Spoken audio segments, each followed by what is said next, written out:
Hello, Xena, what's your favourite chocolate? Mars bar. Galaxy, maybe? Hello, everyone. You're in early, Xena, there. We are doing a live alien radio signal hunt tonight. We are searching what's called the hydrogen line. That is that yellow line at the top of the screen there. And it is the channel on the radio dial that scientists theorise if ET is out there, this is the place that they would put that message. And that's what we're on the lookout for. It's where we've heard interesting signals in the past, like the WOW signal there, but many, many more indeed there. So should we get ourselves alive across everywhere else? Let's press those buttons, shall we? Ooh, right. So yeah, guys, welcome in. We are doing a live alien radio signal hunt tonight there. So we're searching the hydrogen line. That is the yellow line at the top of the screen, and it's the channel on the radio dial that scientists think we are most likely going to hear any messages from ET, should they be out there, and sending us those signals. It's where we've heard those ones in the past there, like the WOW signal, but other ones that are still just as interesting have been heard from here as well. So that's what we're going to be doing tonight as the Earth rotates. Kate, are you first in over on the TikToks? Kate the Early now, and Leif as well. Thank you for the like there, guys. Those likes and those shares, they do help us reach more and more like-minded people there. And the more eyes and minds we can get looking at the phenomena and sharing our experiences, the more we can all piece this puzzle together there. Says Full. On my screen it was just you. But my screen's probably delayed. Well, you're full for the OGs there. But yeah, so as the Earth rotates tonight, our dish is going to sweep across that night sky there. Hopefully it's going to pass over a star that has a planet that's inhabited there, sending us a signal. So we are right on the cusp. You guys over on the TikToks can't see it, but over on these ones there at the Thing UFO, if you want to see it, you can see a bit more on the screen, but in a second you'll see what the full SETI stream looks like. There we go. Look, there's loads more analysis going on.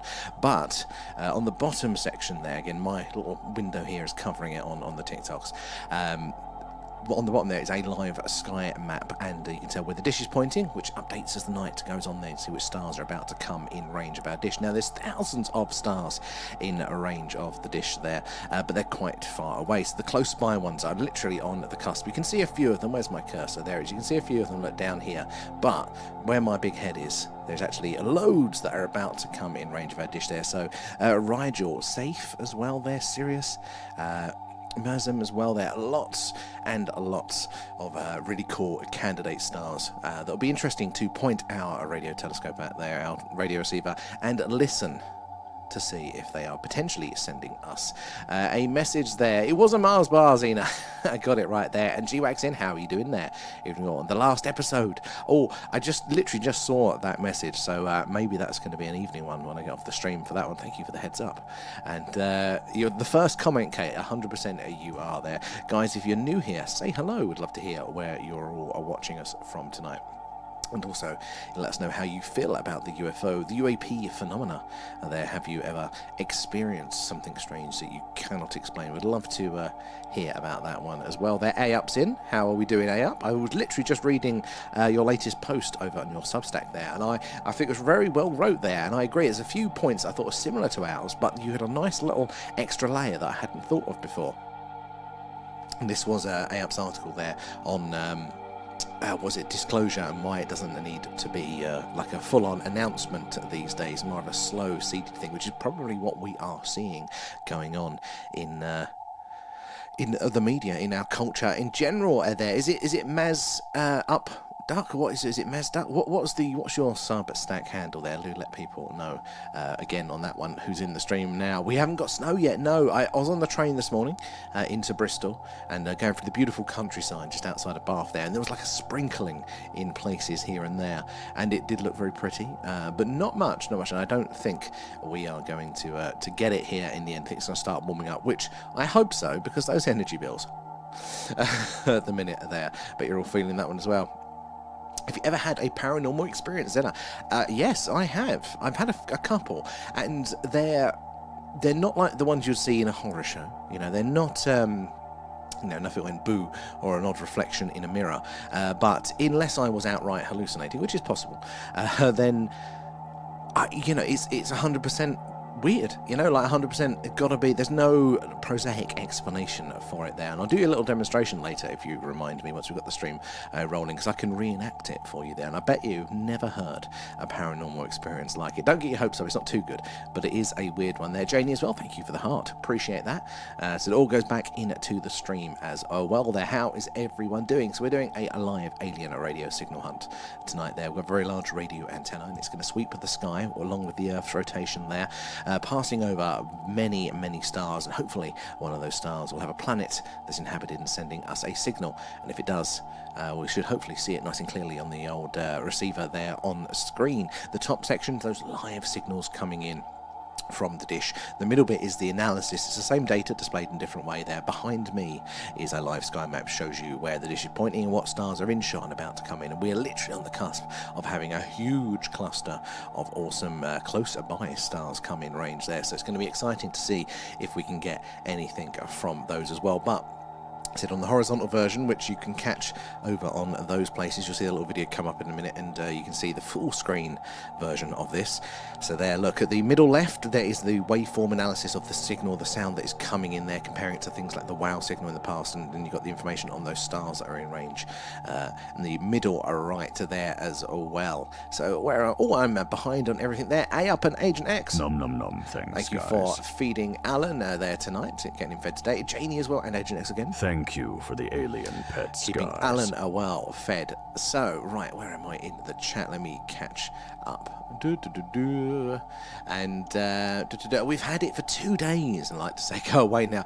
I was like that with the moon. You know, this is beautiful. Okay, second day, okay, I've seen it now. Third day, go away. It all comes to a standstill, doesn't it? Everybody loses their minds. And absolutely, that view came to me in the bath on my Substack. I think it's a good view. There were some little parts of that. I say little parts of it, but the way you'd put it, I think, yeah, I hadn't considered it. So we talk about, don't we, disclosure not being... you know, how do I think, say, disclosure would happen? It's not from a major announcement. That may happen at some point, but that's not really how it settles, how it, is ingrained in the populace.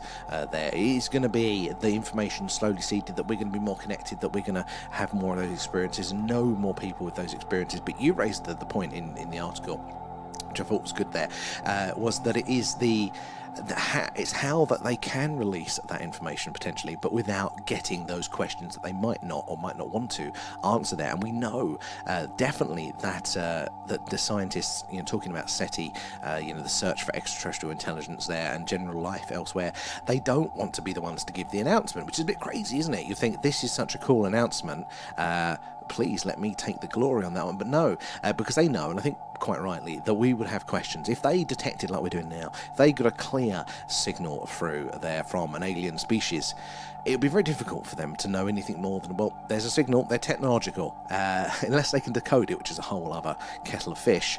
Then it'd be very tricky, and then they want to be hounded by questions. I've definitely heard scientists say that, we wouldn't want to do it just because the general public would, and the press would hound us so much. And I think, like by this slow release through film, through culture, through what they are doing, it does kind of take away that need for a jarring question there. Janie as well, thank you for the likes. Do appreciate the likes and the shares, guys. Said it helps us reach more and more like-minded people there, like yourselves, getting more eyes and minds on the phenomena, so we can all piece this puzzle together. Agent X, nom nom nom. Thank you for feeding. Alan and Kate coming in with the shares there as well. Paul's in. How are you doing, Paul? There, and didn't realise we could feed him. You are one of the OGs, Agent X. You're one of the OGs. You're telling me you've never noticed people feeding him? It's not obligatory. I don't mind, but Alan, he demands it. He's a right little diva there. How you doing, Rio? Good to see you in there. How are you after the fall? Is your bum healed now? Is it less achy there? And what's that? Bad water still here? Oh, Harco, you said in our little Discord group, didn't you, about how that's affected it there? So is it that normally you'd live off of bottled water and that's all been drained because of the snow and they can't replenish it? Or is it that there's something's happened because of the snow now you now got problems with the water source there?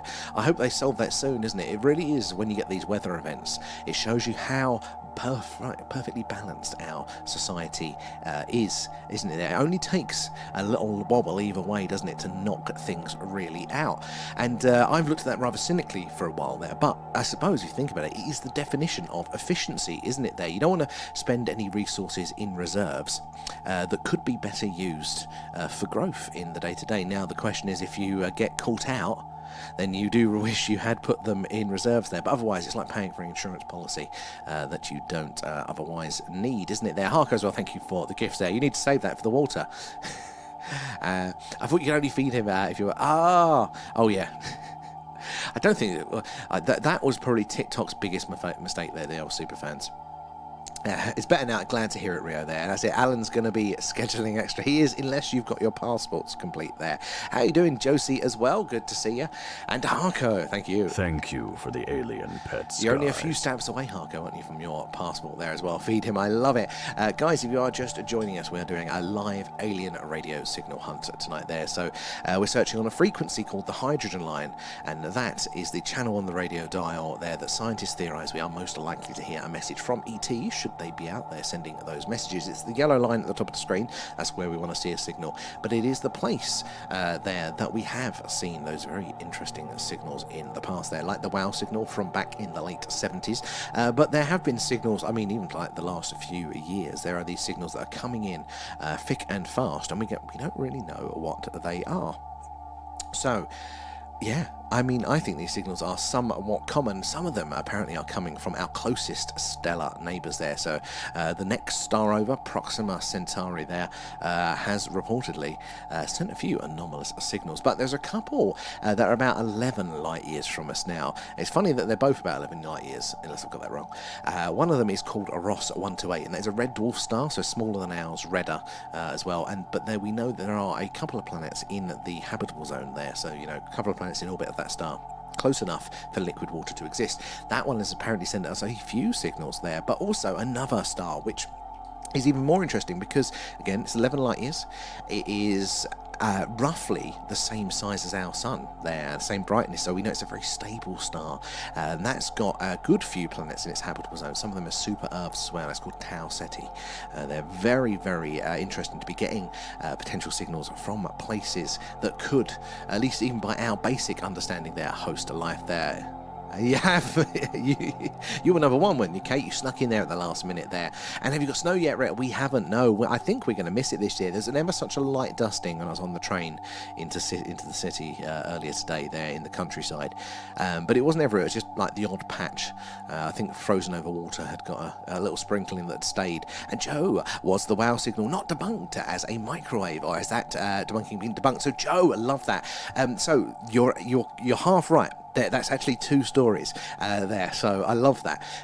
But basically, there was a signal, I think it was it the Parkes Observatory down in Australia?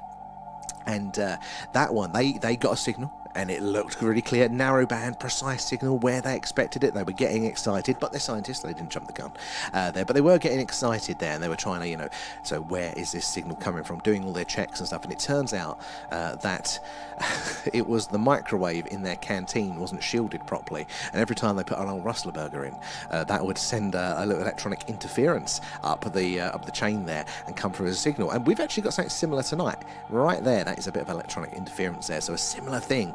If that was a little bit further over, we might be getting excited, although we are seeing a slight Richard there. So yeah, there was a case that they thought, oh, this is looking like a good candidate signal, but it turned out, yeah, to be a microwave. But I don't think it's the WOW signal there. Now, there have been a few theories thrown out about the WOW signal, thrown around there.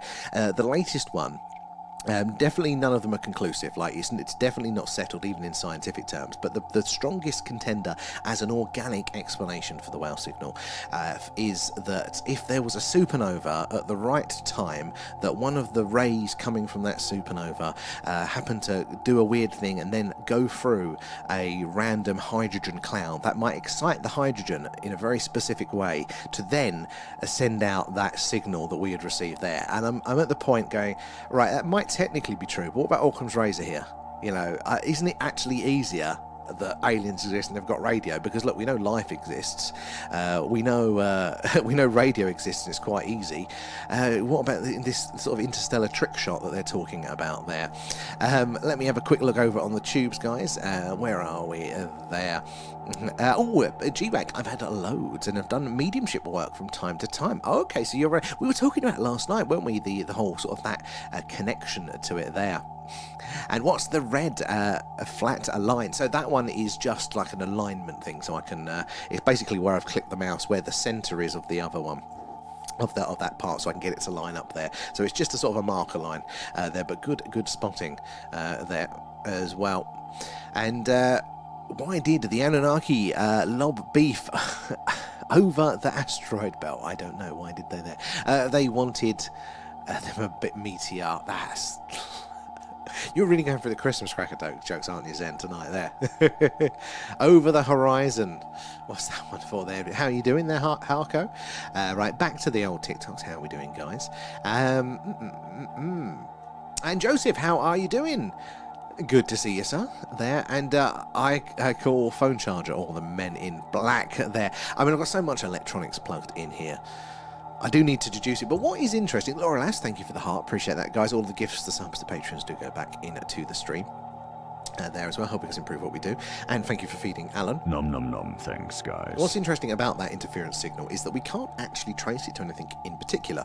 Sometimes it's there, sometimes it's not, but the electronics are all the same. There is no change. Must be the old Men in Black there. It's Alan messing around there. And Joe, right, it makes sense, and I thought I'd heard something like that. Oh, and it's a brilliant one, isn't it? And I think it's really good to bring that one up, Joe, because these are the things we do have to consider and we have to contend with. Like, obviously, it would be lovely if we started getting signals left, right, and centre, but ultimately, what we want to have is anything we do, any evidence, same when we're doing the skywatch, is to have it on firm foundations. And I think that's a great example of the things that we do need to consider when we are filtering out all of the stuff. Same way that we have to filter out all of those satellites and things. Maybe our rules are a bit harsh and a bit strict, but yeah, we do have to do it. So it's good to, I think, to bring up the context of everything we've got here. How are you doing, Laura Lass? How is the week going for you all there? So yeah, we're doing a live alien radio signal hunt tonight there, yeah, searching the hydrogen line once again for sounds or messages from extraterrestrials there. This is the channel on the radio dial there that scientists theorize, if ET's out there, this is the place that they would put that message. But why radio? And why this channel as well there? Because, you know, you think if ET is so advanced, why wouldn't they use some sort of super like technology there? Why radio, which is quite antiquated there? And then if they are using radio, what about all the other thousands of frequencies there, thousands of channels on the dial from the choose from? Why this one?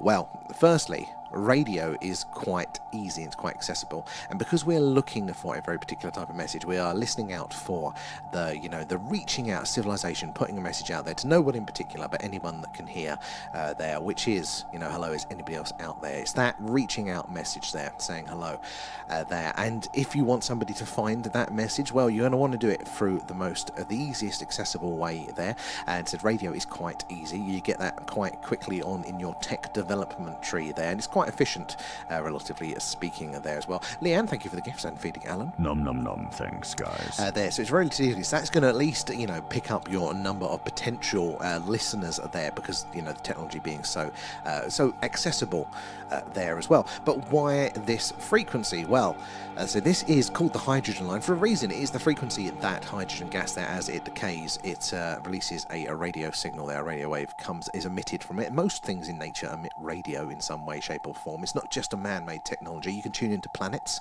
and things like that. But nature, when it does emit it, it's quite messy. Hence, we're looking at that background noise there, and it's all over the shop there, whereas technology is normally quite efficient. Hence, that little ridge there, that's a little electronic interference there. It's nice, efficient and precise there. So they call it a narrow band or broadband signals, hence the broadband there. So we're learning.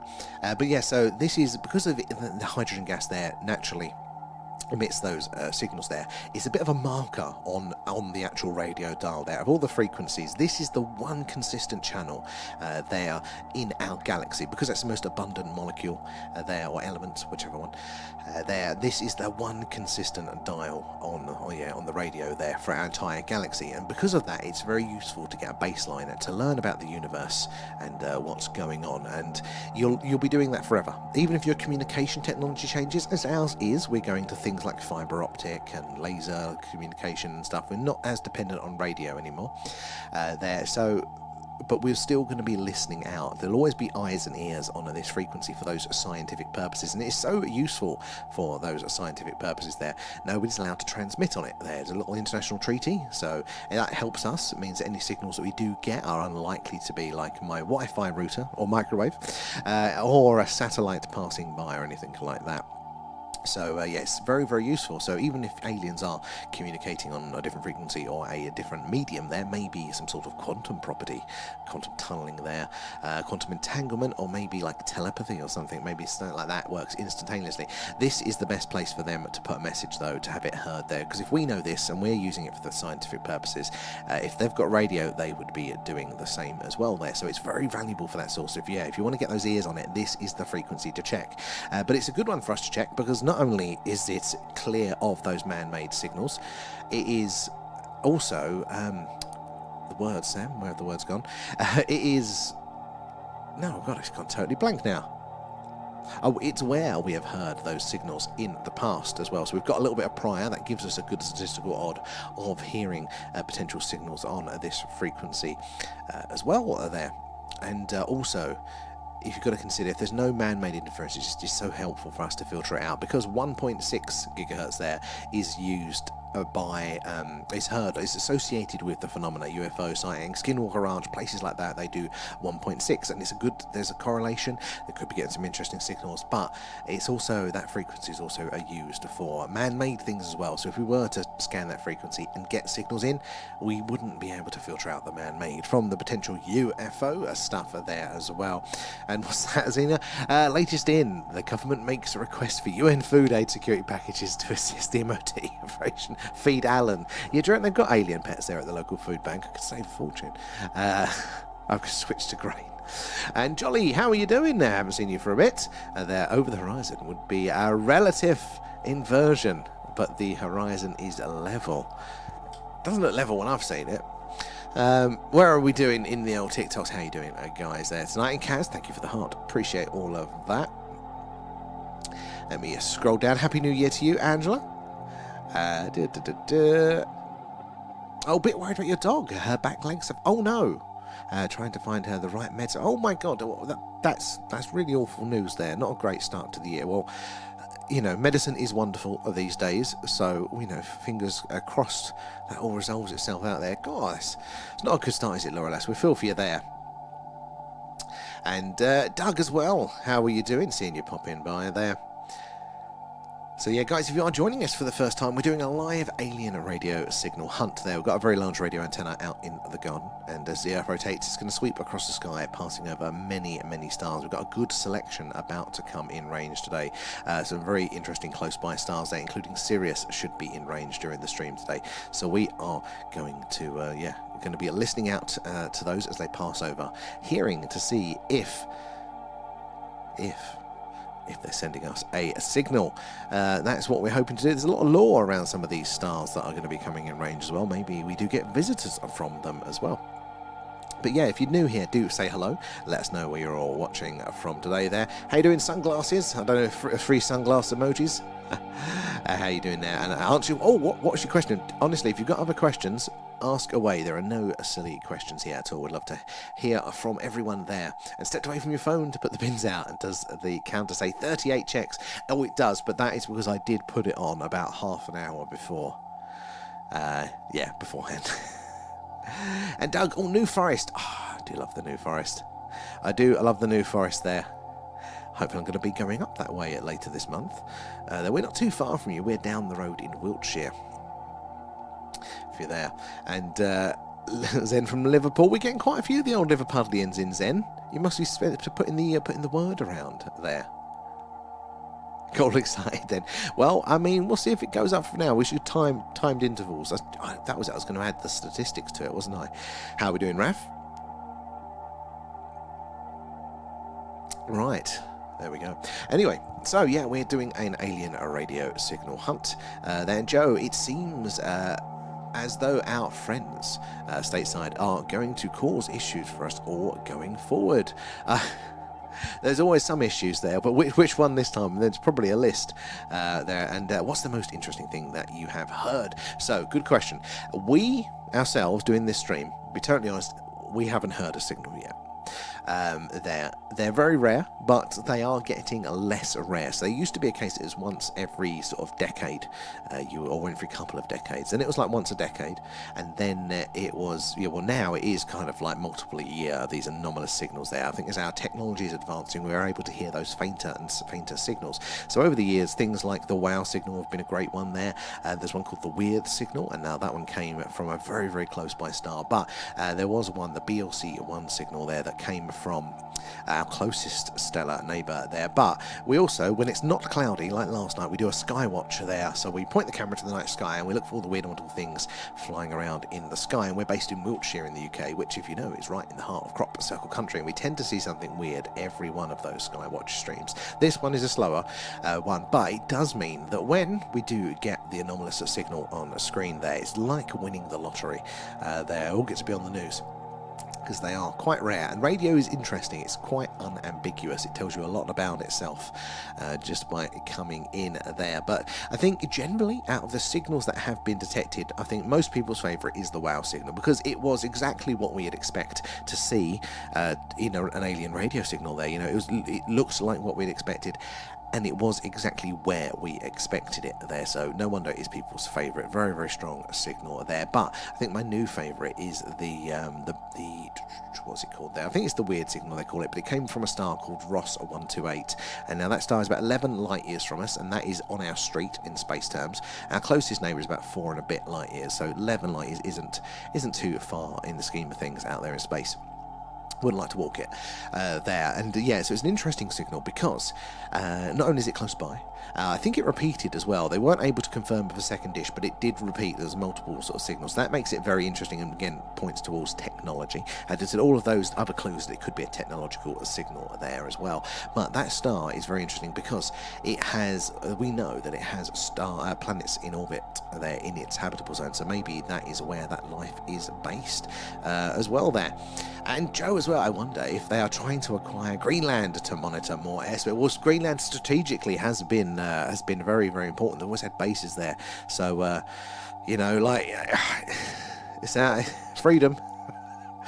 I'm out of it nowadays. The world does what the world does, and I try not to watch it because it stresses me out. I just look up to the space now, and then I'm sure that'll stress me out at some point. And Travellers Reviews, how are you doing there? And what do you suppose the noise could be that can be heard? That is a brilliant question. I haven't explained it to you yet, so thank you for asking that one. Do appreciate it. Let me shut up for 2 seconds. Turn the music down. That is what's called the cosmic microwave background there. It's the same as the old static on your old televisions there, if you're old enough to remember that. And what scientists think that is the leftover sounds of the Big Bang there, the sounds of the early universe. And it gives us this sort of like minimum background in the radio spectrum. So at the minute, we are tuned into this, where this yellow line is here, the hydrogen line. That is the channel where we would expect those alien radio signals to be, and where they apparently, if they are alien signals, that's where they've been in the past. So that's what we're listening to right now. That's where the sound's coming from. But at the minute, it isn't a potential alien radio signal. It is just the background noise of the universe, which is really, I think, quite beautiful. Actually, I think that is possibly the sounds of the Big Bang there. But yeah, so it's an interesting one. But these distances are so vast there. So there's a good chance that by the time a signal reaches us here, that it could be so faint and so quiet that it gets lost in amongst all of that background noise there. And that is why you'll see every now and again a red box will appear over this, where's my cursor, over this middle section here. And what that does is basically it takes a snapshot over a period of time of that background noise, and it looks for just signs of repetition, modulation, encoding, anything there that could point to say that, oh, there you go, that's the box there, and it's scanning it to say, is there any clues that there might be a faint signal hiding in amongst all of that noise? And so all these radio signals is kind of like shouting. You know, if you want somebody to hear you further away, you've got to shout louder, and if you've got lots of background noise there, you've got to shout even louder to get that sound over to them. Then, I mean, if they had a bigger ear, more sensitive ear, they could hear you if you were quieter, and but it's a similar sort of dynamic like that as it is all over the shops there. So it's a brilliant question there. I appreciate that one. And Laura S as well. Everybody thank Laura S when you claim the coins. Put a treasure box up there. Thank you. And Michael, thank you for the follow. Where are you joining us from tonight there? And you can hear it there and kind of keep ourselves to ourselves. I know it's hard, isn't it? Because we hear all these things in the news. And I mean, whichever side people lean with all of these things, they're just so distressing these days. You know, it's all very extreme. You know, and it's hard to not go, but I should be paying attention to this. This is important. It sounds very important. But, I mean, I work on a radar, or try to work on a radar principle these days. I'm not necessarily recommending it to people, but for my own sanity, it's that, you know, if it's on the news, then it's kind of there in the back of my mind. You know, if it's a friend of a friend has an experience like that, and you go, oh, okay, better keep an eye out, there's something happening there. If it's a family member, you know, your closeness of your circle there, how close is that threat as it's coming in there? So trying to work and ground myself into some reality with it there helps a bit. What's going? I mean, is it like the alien stuff? You know, maybe it's just been this bad the whole time. We just didn't know about it. Or is it legitimately this? It could be. It's hard to tell nowadays, isn't it? There, Andrea and Otis and Tick Tick as well. Thank you for the hearts. And Joe. Nom nom nom. Thank you for feeding Alan as well. There, appreciate that. So it all goes back into the stream. Let me go up the thing here. And go on, it's already gone. Optimism is always there. And I've seen 3 UFOs at night. I was 14, and it was 27 years ago, and it blew my mind. Thank you. What's your name there? Because I only got 3 emojis popping up. Can I click on it there? Thomas, that's it. It comes up when I click on you there. It's Thomas. Thank you for sharing that. That is my favourite part about doing this, is having people like yourselves come in there and sharing your experiences. So if you want to tell us more, we'd love to hear it there. Like, were they the lights in the sky, or was there like a physical craft shape to it as well? Absolutely fascinated to hear from you all there.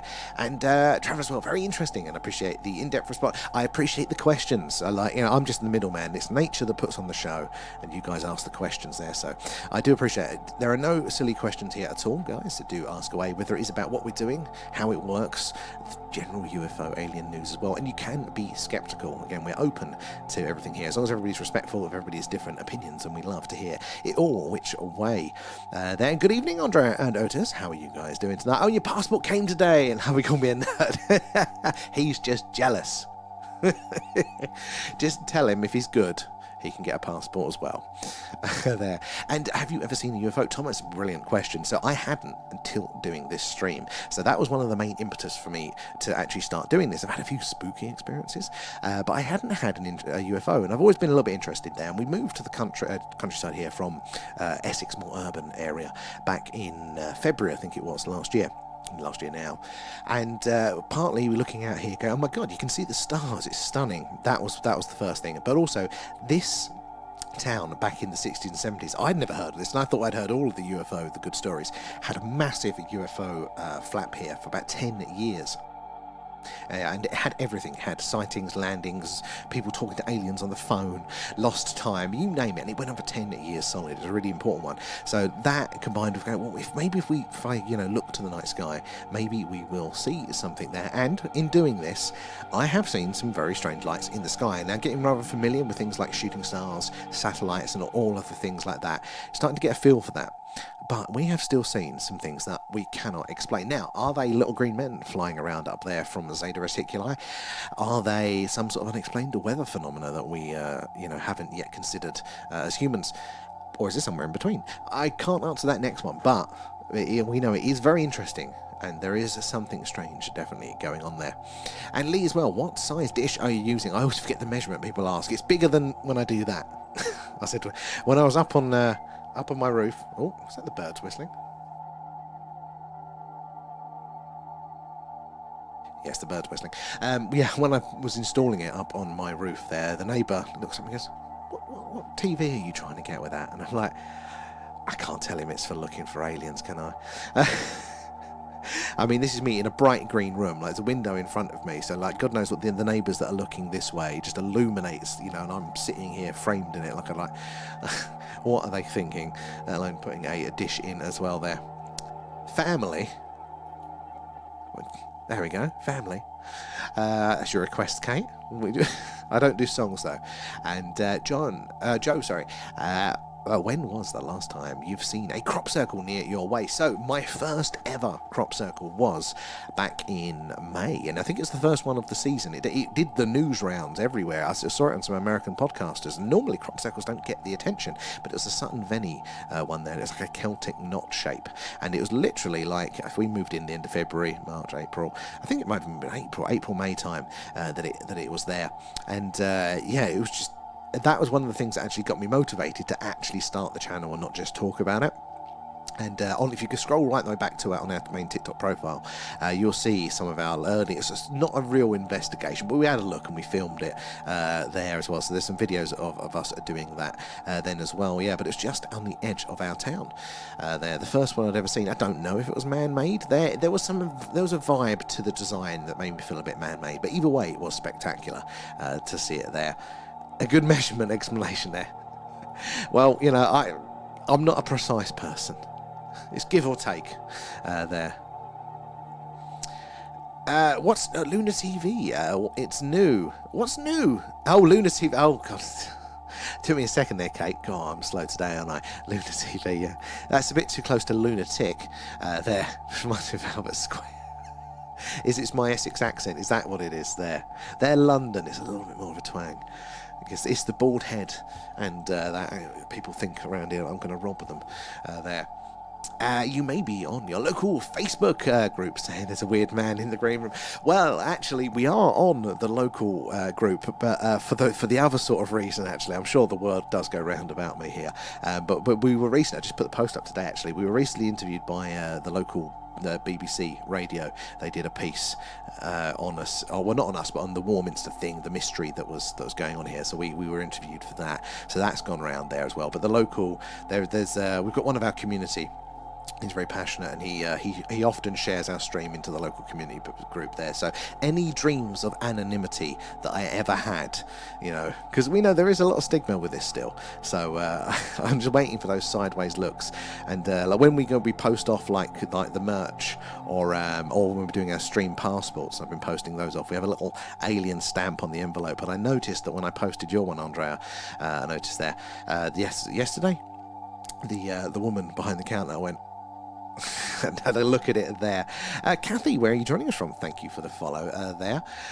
And so yeah, I'm definitely got some reputation there. And Connor, have you heard of the Great Silence? I think it's called. Yeah, so the Great Silence. It's like a not a thought experiment, isn't it? It's a principle, isn't it? Like or a theory there. Basically, that we're listening in radio, but we're not hearing everything. So if aliens should be out there, like, where's all the noise? Where are they? Why is it so quiet there? The problem is with that one, it's kind of like the Fermi paradox, you know, where are all the aliens? There is actually quite a lot of evidence. Now, it's not slam dunk evidence, but it's been said before, if this was a murder trial, they would have... This is more than enough to convict there. You know, we have anomalous signals. We have quite a few anomalous signals now that they cannot prove were man-made, or even what likelihood they are. I mean, some of the crap excuses you get from scientists now are, well, it's probably a satellite or electronic interference there. They're both actually quite different, different signal sources, so kind of specify. It's not very scientific, being broad. But again, they've not been able to replicate it or identify a source for this interference there. So, okay, we can't say it's 100% alien there, but we can say the question is very much open and that we do have evidence there. I mean, let alone we're talking about the stuff that is physically potentially with us here on Earth, all of those anomalies that are seen in the night sky. Where do you guys sit on it there? Because I know that some people are very much like, you know, where is the evidence? Even if you believe there. I'm not necessarily contrarian, but I do like to push back against the mainstream science when they say things there. Kate as well? Nom nom nom, thanks, guys. But, yeah, where do you land on it there as well? And the family twang there. How you doing, Carl? Good to see you. How is your week going? Local celebrity, but not for the right reasons there. Maybe they'll ask me to cut the ribbon on a new youth centre or a skate park or something. Who am I kidding? It's not going to be me, is it? It's me, Alan, the real star of the show. Exactly. But UFO Sam and wear the badge with pride. I think I'm just going to have to double down. Like, we were debating it because part of the thing is, I think, can we stimulate some interest in the whole Warminster mystery thing? Personal, like, interest, like here. I'm going to totally come up front here. Here's my bias, right? If this little town, it's a nice little town, but it's not got a thing.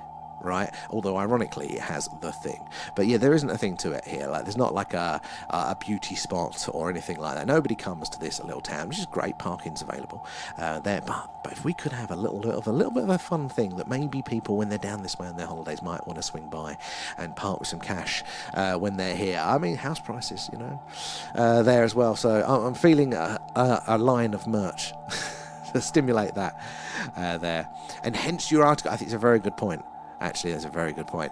And we just haven't found the device to tune. Well, that is another angle there, isn't it, Andrea? Like, you know, who knows what technology they could be using there beyond radio? Because we're listening out tonight for a very particular type of signal, which is, you know, an alien race there reaching out to an unknown recipient, just seeing who's out there saying hello and seeing if they get a reply. But their general communication, what would be the bulk of the activity there, could be, you know, it could be any sort of thing there. I mean, there is also evidence as well that they may be pointing lasers at us there, so we're waiting on an interesting paper to come out to talk about that one. Yeah, rocking a tinfoil hat now, yeah, with the street. I like that. I mean, a whole line of tinfoil hats, I think, there be called The Thing, and Alan is the leader there. I'm just the lackey there. Silver cap with a that's not a bad idea. I was going to get just hats that said tin foil on them, like a baseball cap there with the words tin foil. I thought that was a good one there. YouTubers, I've been neglecting you. Sorry, guys. Let me scroll up a little bit and see where we are here. I'm just going to scroll up to this one here. This is from Jolly there, and James Webb is a land-based array on Earth. Several infrared telescopes. They did tell you, and also told you masks don't stop viruses. Did you aware one? I mean, the second part of that, Jolly, I'm with you there. But, I mean, like, what's the evidence? I mean, I know that they did... I would suspect that, you know, they can change names, but we have seen the physical telescope. Was it just a prop? Did it not get sent up there? Was it all part of a charade? There, and also, that's a good question, actually. You've made me think of this one now. What's the point of pretending there's a space, if that's what's going on? What's the benefit to doing that one there? And... Tabs, there you go. No, I'm staying at home. It's Arctic out there. I do not blame you. You know what? We were meant to be going up to the local hill force and doing this on location tonight. And I am partly glad that Pete had to cancel because it's so bloody cold. I wouldn't have lasted 5 minutes up on the hill. So I'm feeling you there, Tabs. And because Vlad. That's nice, Raph, isn't it? And fill the bottle of ice and just eat the ice, or you're on your own. Ice and a Frey Bentos. That's the Raph's meal. That's a Raph special. And your welly's on. Let me scroll down here and see what's on there. Hang on, can I ask silly questions? Anyone who wants to ask silly questions, fire away. There might take me a bit to get to it. Next time, tell him to look for The Thing on TikTok, and he won't have to tell him. That's good. Yeah. Where are we? It's there as well.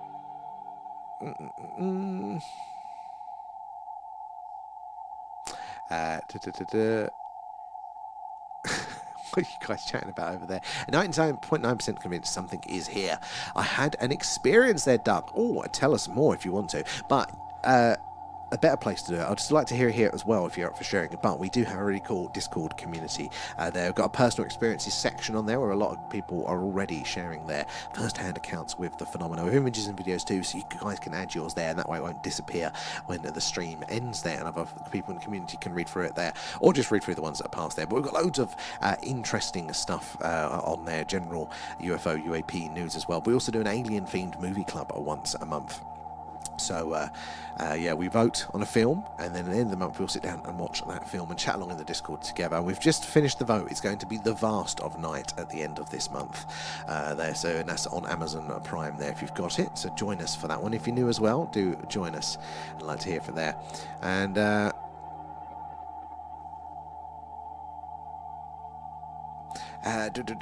you're neglecting the chat. I am. I'm sorry, guys. It's harder to tell when you guys are having an internal conversation, so I end up missing big chunks there. And Tomcat's in. How are you doing there? Why do UAPs not exist? Your government are told they don't exist, but you perhaps know better. Well, UAPs do exist, but that's what the official government line is. They do. Now, what they are, that is the question. There's Mirzam, the star Mirzam, 500 light years has just come in range of our dish there. So let's keep an eye out to see if the activity changes there. Is there a sign that something may be coming in there? And Doug, I was having I can't say the word, but yet one night at 10:30, standing at a star looking for satellites, and suddenly the star became big and bright, and a smaller orb appeared above and started moving. And then my memory goes totally dark. Wow. That is an experience right there. So, I mean, immediately all of that is straight anomalous there. You're not mistaking a satellite for that behaviour. And then the memory goes fuzzy. Is that something? I mean, lots of people talk about hypnotherapy, getting some of those memories back. I mean, personally, I'd probably let sleeping dogs lie there. But wow, how long ago was that one? And let me scroll down over you on the TikToks. Oh, you're up for the hat there, Kate, as well. Just notice the spike is back and has been there. The spike has been there all night, and I can't quite tell if we've got the little ridge on the hydrogen line as well there tonight. Then maybe your eyes can do it there. And Bougie, how are you doing? Good to see you in tonight. How is the world treating you as well there? Oh my god, I've missed so many gifts from you guys there. Joe, Kate and Carl. Nom nom nom, thanks guys. There you go. And Bougie as well there, and Travellers as well. Thank you for the gifts, appreciate that guys. It all goes back into the stream there. Gift subs, patrons, all goes back.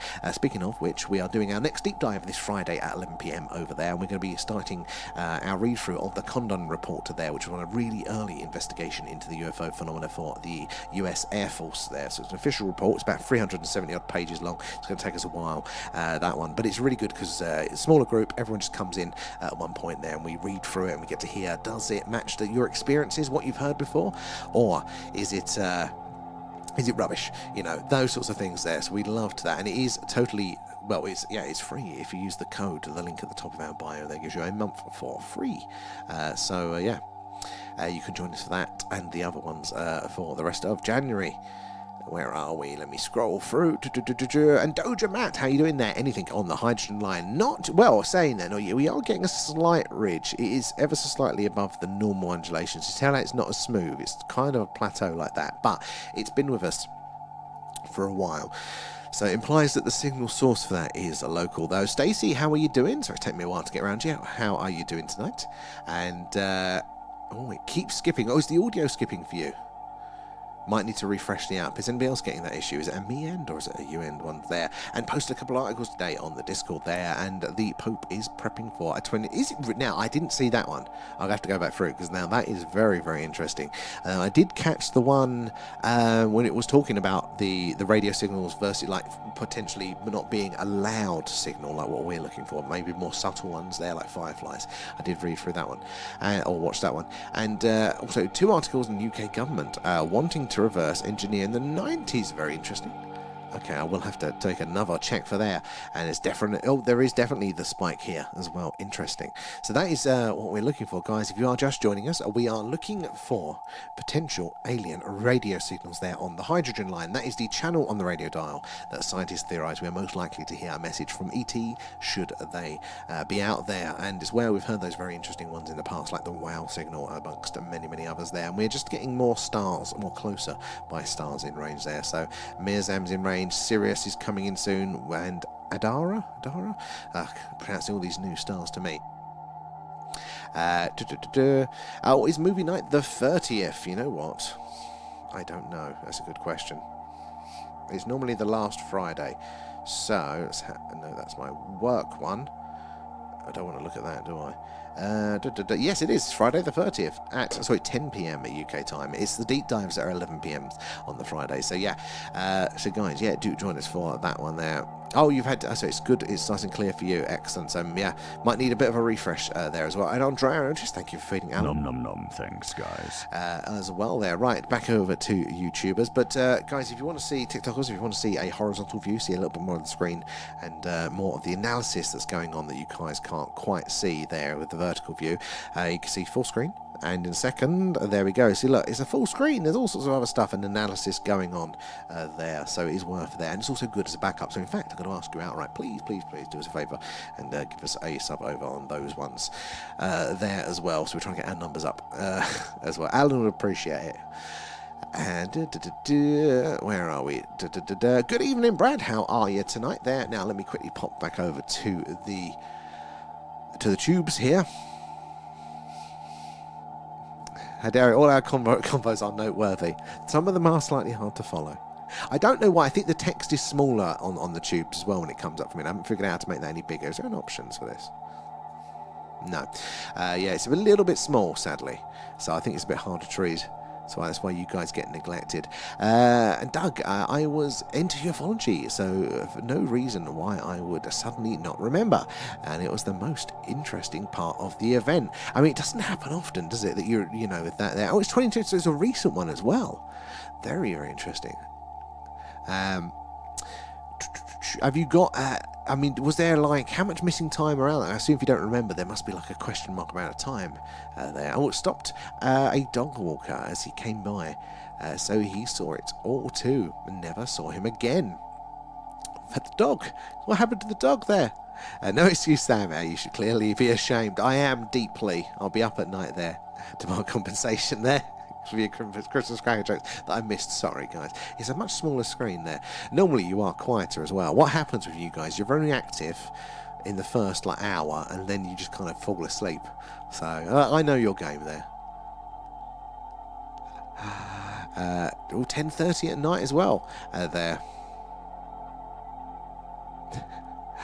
And I know what planes look like, satellites, a space station, etc. And that was something weird. So that is another good point there. If you are familiar with looking at the sky, you very quickly start to learn what they look like, how they act. In fact, they're obviously all following physics there, so they have their own characteristics there. And a lot of these phenomena,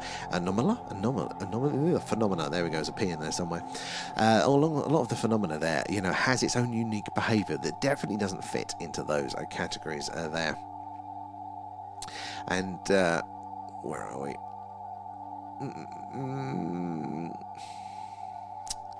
I feel like scrolling down there.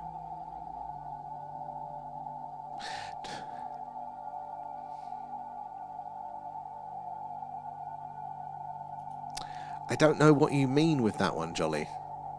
And it's the same as a closer aircraft travelling slower. Oh, I get what you mean there. Let me have a think on that one. I'll get back to you. I do get you. Sorry, that's my reading it there. I have no idea how much missing time, and I don't remember what the next thing I remember is. If that makes yes, you're not sure when exactly it was. I get that. It's a very interesting one there, but I would 100% have stayed all night watching it until it left there. Very interesting. Very interesting indeed. Thank you for sharing that one. Have you had any other sightings or anything like that? And don't forget the deep dive is the 9th. Yes, that is this Friday is the 9th. Yeah, and it is free if you use the old link in our bio for that one as well. So you can join. And if you need your passport stamps, Yes, you can get it. You get your deep dive and your Patreon stamp for that as well. So yeah, there we go. What's next? Is it Sirius is next in range? Another 5 minutes or so for Sirius, which is again a big candidate for our for activity, isn't it? Lots of history with that star. Wasn't it you guys last night that were telling me that it was the that's the same star of the Dogon people, wasn't it? The African tribe there that claimed to have had the encounter with extraterrestrial people from the sky. And Naomi as well. I said, you want to feel? Naomi, I did go to watch it, but it's not on the streaming services over here. You have to pay for it, and I ain't got any money. Oh, that's going to get me banned now saying that. But yeah, it's going to have to wait, sadly. But I did go to. It was on my list. Oh, that when it comes free to air. Last Day on Mars. Oh, I don't know that one. Give me another week and I might get round to remembering to check it. Is that about what it sounds like? Is it about, like a pre-civilization on Mars, maybe? Because that does sound, that's right on my street there. And Electric, how you doing? Have you heard of the Bob Taylor incident in 1979? It doesn't ring a bell, maybe, but it's not ringing a bell, Electric. What's that one?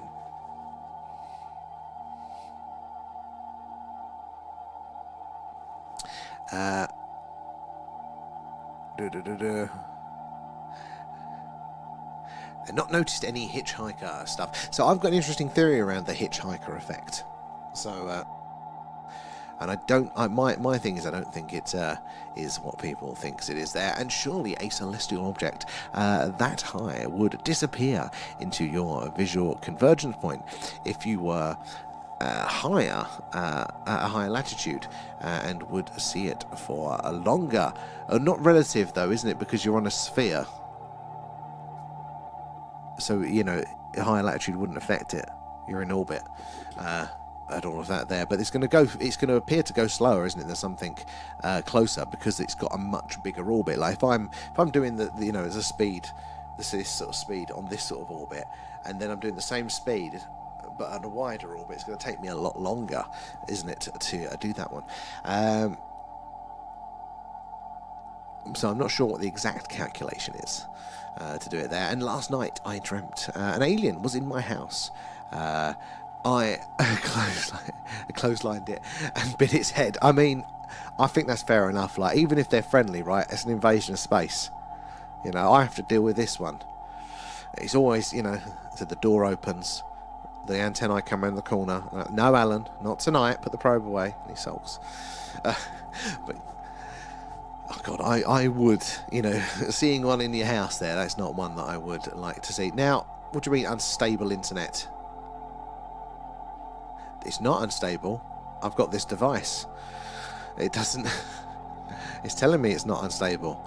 Bloody TikTok's useless. Oh, I totally would. I totally would there, Doug. Where are we? Over on the TikToks. How are you doing there? If it's about what happened to the astronaut. Oh, it's about and what they bring back with them. Oh, I do like the sound of that. There. And Bob Taylor was the chappie in Scotland, wasn't he? He reported the UFO there. I have, but I didn't realise I got the poor person's one with the ads, which really threw off movie night, wasn't it, when we were watching that? And then I was like 6 minutes behind everybody else because of the damn ads there. The Flying Dome. Yeah, I don't remember that one. Yeah, I don't know why. That's a total TikTok one. My connection was fine. Harco has provided us with this great little gadget that monitors our network connection, changes colours, and shows you what it's like. And it was fine, so that was a TikTok issue there. Google it there. Basically an attempted abduction near Livingston. I will totally forget. I get off the stream because it's so late and I just forget everything that's been said. I normally do get tagged in things, but I'll try to remember on that one. So an attempted abduction there. Could you what got in the way? Was it, did he fight back, or did they get interrupted by something else there? And if Netflix streaming channel, The Fourth Kind, is playing... Oh, really? I checked there. Let me check on my app. I checked there. Hold on. Let it load, guys. Oh, Pluto, you're in ground zero there. You got to watch out. Might be coming next. There.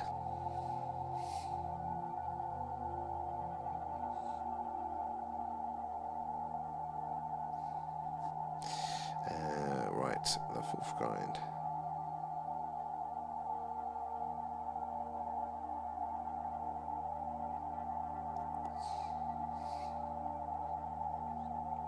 Oh, it's not coming up. Are you UK? Because maybe it's like a different country region thing there as well. Lee, I wonder why they don't try and intercept the Black Knight satellite. Why just leave it there? I mean, Lee, like, maybe they have.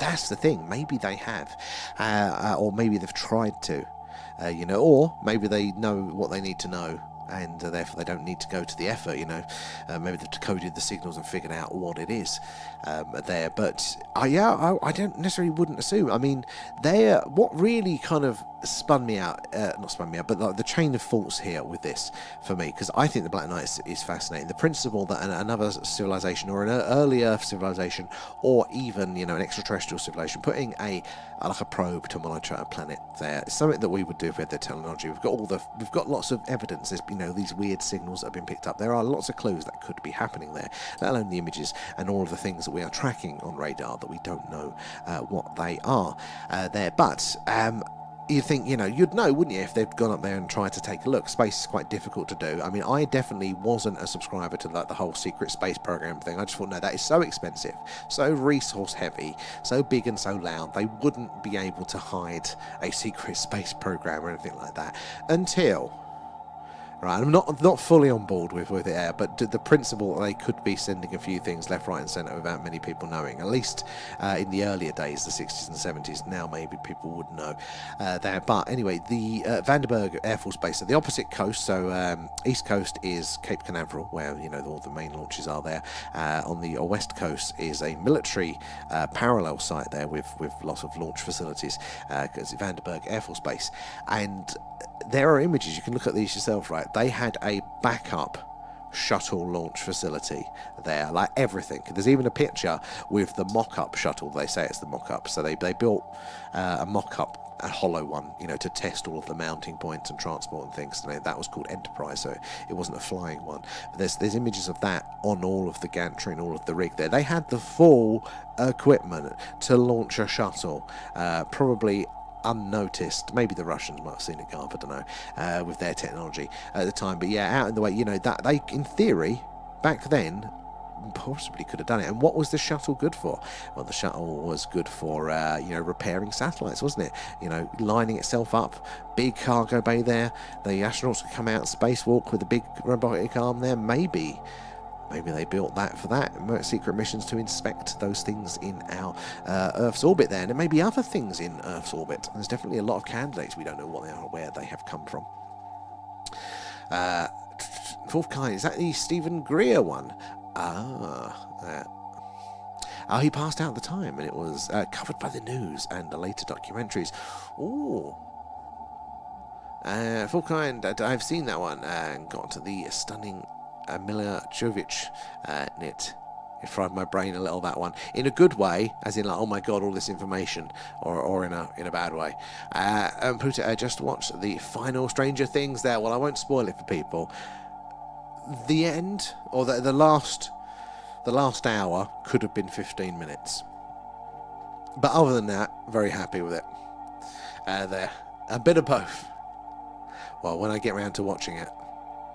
Let me have a look there.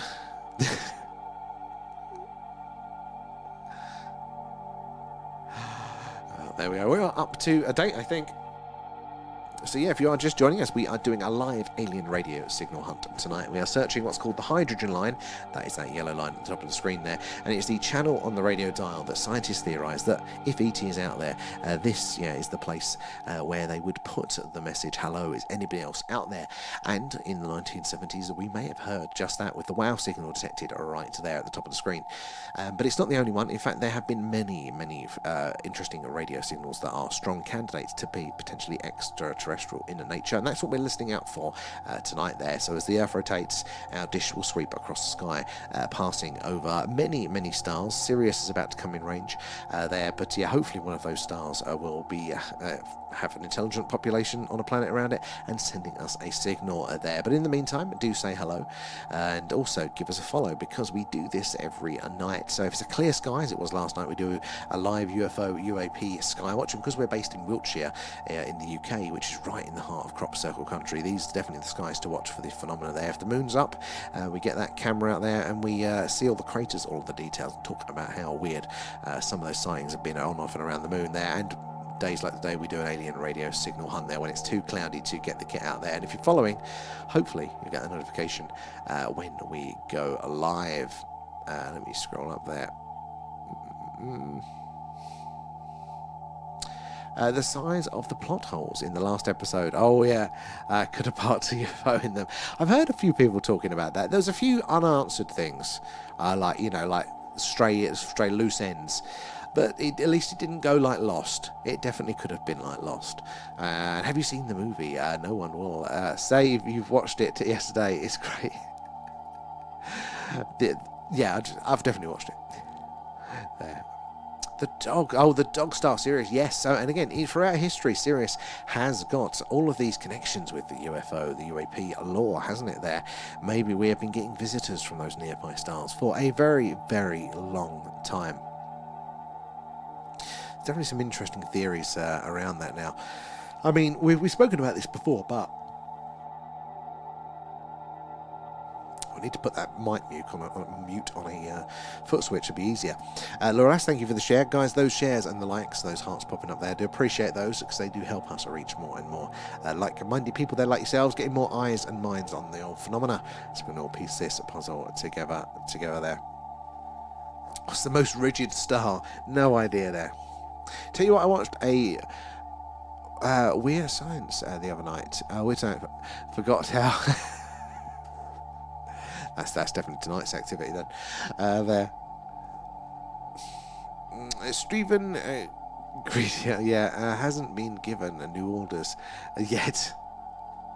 I mean, he's a character. He's a character. I can't fully make up my mind with him, but I am cautious, we will say there.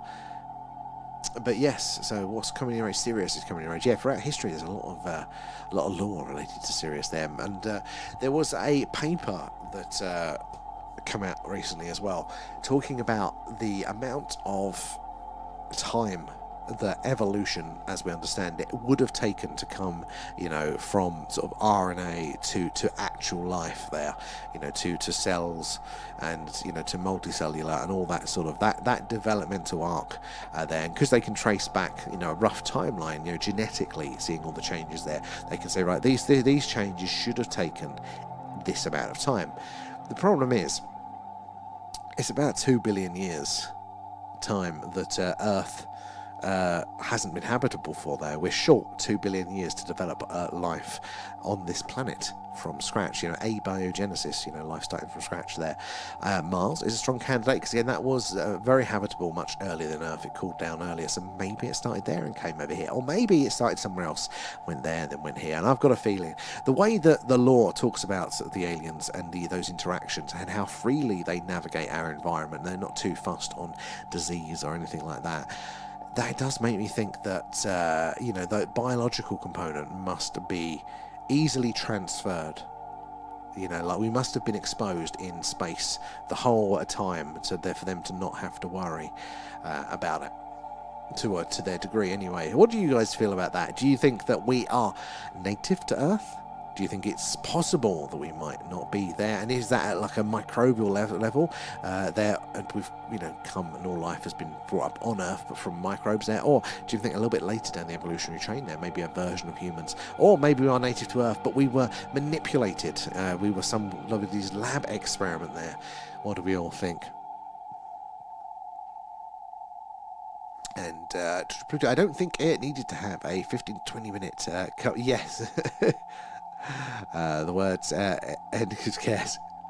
I mean, I wasn't too normally I'd question stuff, but it wasn't the worst. Like I've seen a lot worse in my time. And has Free Eye Atlas gone now? You know what? Good question. Hey up, where's Free Eye Atlas? You're my Free Eye Atlas tracker. I think it's still in our solar system, but it's definitely on its way out towards Jupiter. It might have gone past now, but I think it's probably still in here, just judging by the amount of time. That mark is in. How are we doing? And I don't think we are. Wait a minute, what was that for? Can't remember. Oh no, the question I literally just asked. Oh my god, my brain today. I did get 2 hours sleep last night and I had to commute in, so you have to forgive me that I'm going to forget my own name in a minute. There. So you don't think that we are there, native, yeah. So do you think, like, in the microbial sense that, you know, maybe microbes landed here and then life developed there, or do you think like the full-on that you know, even anatomically similar humans could have come from another planet or something there? Free Eye is in Cancer constellation at the moment. I don't know my constellations that well to know where that is relative. That's why we rely on you there. That's a serious star system. Yeah, no messing around there. Definitely Christmas cracker jokes. You've got to release a book of them. Call my co-worker E.T. because he always wants to go home.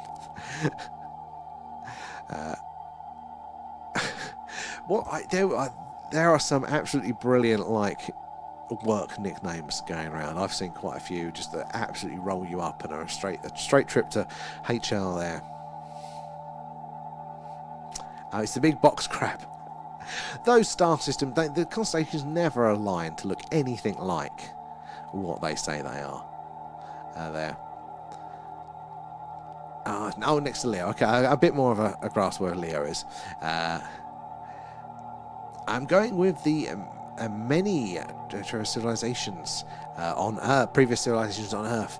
I think each civilization is seeded. Oh, I like this. Not only are we getting that there are potentially past civilizations, because, you know, we're quite late to the party. Earth has been habitable for long periods of time, many times in the past, in between these cataclysms. And looking at the record of what we do know is that, honestly, it looks like you give us, like a plant, you give us sunlight, you give us water, and as long as the weather ain't too bad, it looks like we do our thing. So I would be very, very surprised if there wasn't serious civilizations here on Earth previously. But what then that leads to is just the fact that the threats that, you know, are these sort of cyclical events that come round once every 100,000 years, once every 12,000 years, whatever it may be, that they are catastrophic there. So very, very, very cautionary tale there as well.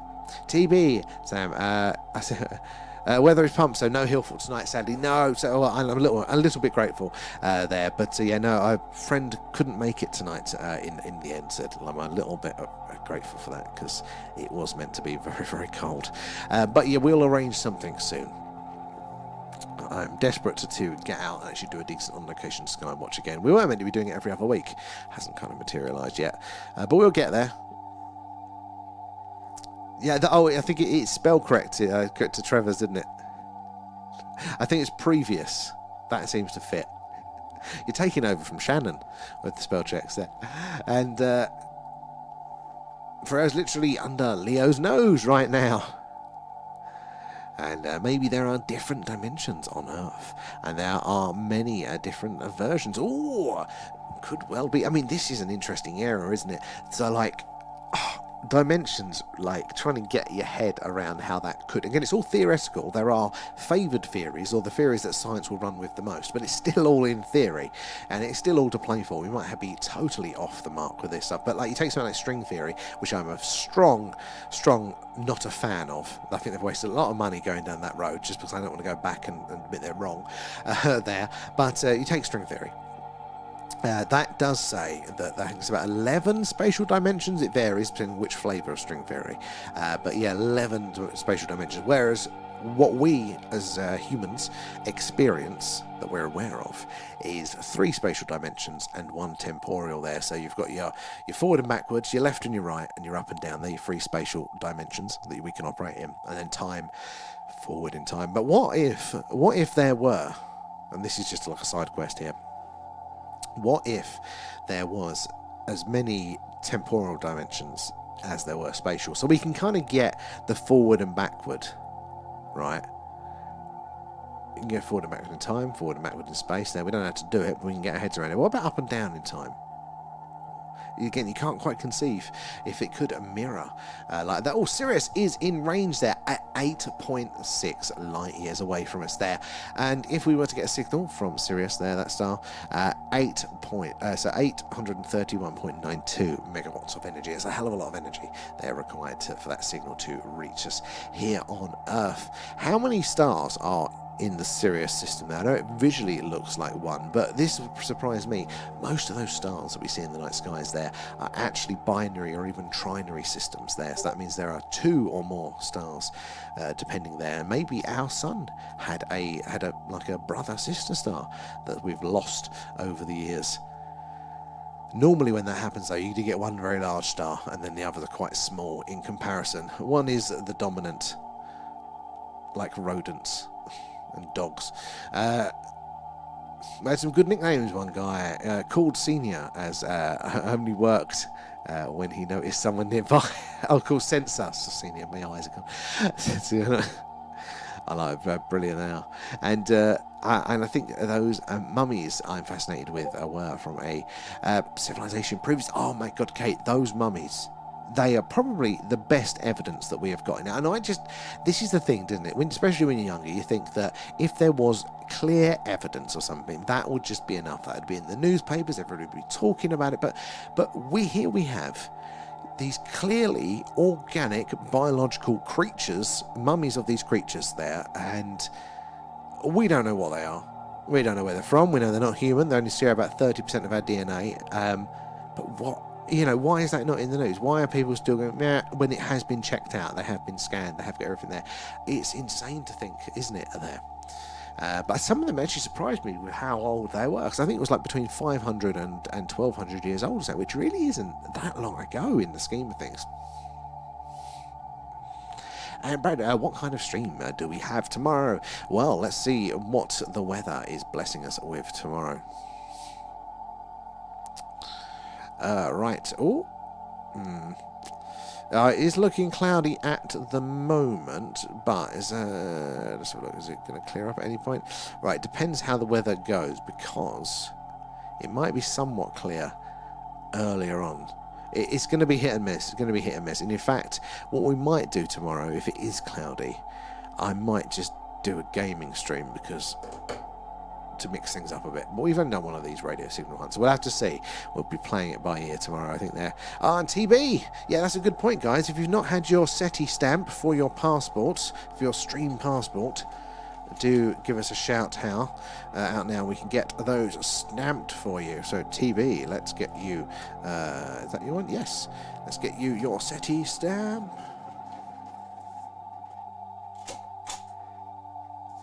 Oh, I think the stamp's actually running out of ink. Oh dear. So, guys, you're going, what do you mean stream passport? So we're doing these they're physical little souvenirs. So, it's a stream passport. And inside, you've got 12 little markers there. Each one of those is like an activity. Once you've done those activity or tasks, you get a stamp. And then once it's complete, we've got your name in it and we post it off to you. It's free, little souvenir for the stream there. And it says the holder of this passport is exempt from abduction, invasion, and probing there. And it's signed by the head of Galactic Tyranny, Alan, there as well. So yeah, that's what they look like there. You get your little green stamps in it, then we post them off. I've had about 6 of them go out now. So yeah, if you want one, I said they're free. Anyone can start them there. Just let us know. Type passport in the chat and we'll get you rolling there. But you do have to tell me when you achieve one of the stamp tasks. So the tasks are things like following us here on TikTok and following us on that one, following us on the tubes there. You're joining us for this type of stream, the Alien Radio Signal Hunt. Joining us for our Skywatch streams as well. You get a stamp for that. Now, if when we're doing a Skywatch stream we see a shooting star, that's a stamp. Little things like that, deep dive, feed Alan, gaming stream, they're all on there, and every time you do it, so you only have to do it once for each, but every time you do have to tell me, because I will forget there. Sandwich realities, delicious realities, and I reckon there are as many realities as the universe is infinite. It's quite possible, isn't it? There definitely universes upon universes is possible there, and time travel. Get my head around it, yeah. And we've got snow in North Staffordshire. Joshua, love it. I think we're missing out on the snow this year. It seems to probably be getting warmer before we're going to get it down here. Then, have you seen the weather warnings for tomorrow, Sam? No, I don't think we've got warnings down here. What's it saying? So Wednesday, it's -6 tonight, for example. It's saying snow tonight. No, that was meant to be earlier in the day, which didn't happen. So -6 right now here, but tomorrow it's going up to 1 degree at its coldest, but between 1 degree and 6 degrees, so that's quite good. And a little bit of sun, so I think we're all right here. And gaming is fun. It's a nice little break, mixing it up. You can get to watch me being scared in Michael Jackson's Haunted House there, or playing Phasmophobia. And Brad as well. Oh, sounds good. It's my birthday tomorrow, so I'm looking forward to it. Well, Brad, so happy birthday from Alan in advance there. I hope you're going to be treating yourself to something to that, having a little bit of a special night. But you remind me again tomorrow. And all it takes is one small line to survive a reset, like Nessie. This is the thing, it doesn't take much, and like when they talk about alien invasion and maybe taking over the planet, like that would actually be really difficult to properly wipe us out there. I mean, you could definitely set us back quite easily, but to actually get rid of all of us, it would be quite difficult there, so you only need it there. Oh, and Lee, what stamps do you need? Let's have a look, shall we? Right, let's get to... I do need like a little filing cabinet here for these. I mean, you remember in the summer when our streams were like 100 on people in there and I was always 100 messages behind in the chat? This never would have worked. Lee, you need that one, so those platforms for us on both of those. Discord, the Shooting Star, the gaming streams. You better get that one if we do it tomorrow there, and then join us for the deep dive. So we're doing a deep dive on Friday. Remember, if you use the link at the top of our bio, it's free, so it won't cost you. Then you join us for that and get 2 stamps for that one. So I think they're the ones that you need for those. And also with the Patreon as well. Most of the time, especially when I did it and when Leanne did it, it just rolls over into the free tier. So even if you forget, you don't get charged. But don't 100%. Do set an alarm. Oh, maybe they're Mars survivors. I mean, it could well be. Apparently there is a 30% relation to us there genetically, which is actually quite low in the scheme of things, isn't it, there? Albert, passport, 100%, Albert. Let us do that for you. Let's get that written down now. Right, what date is it? I won't trust my watch. The 6th. 6th of Jan.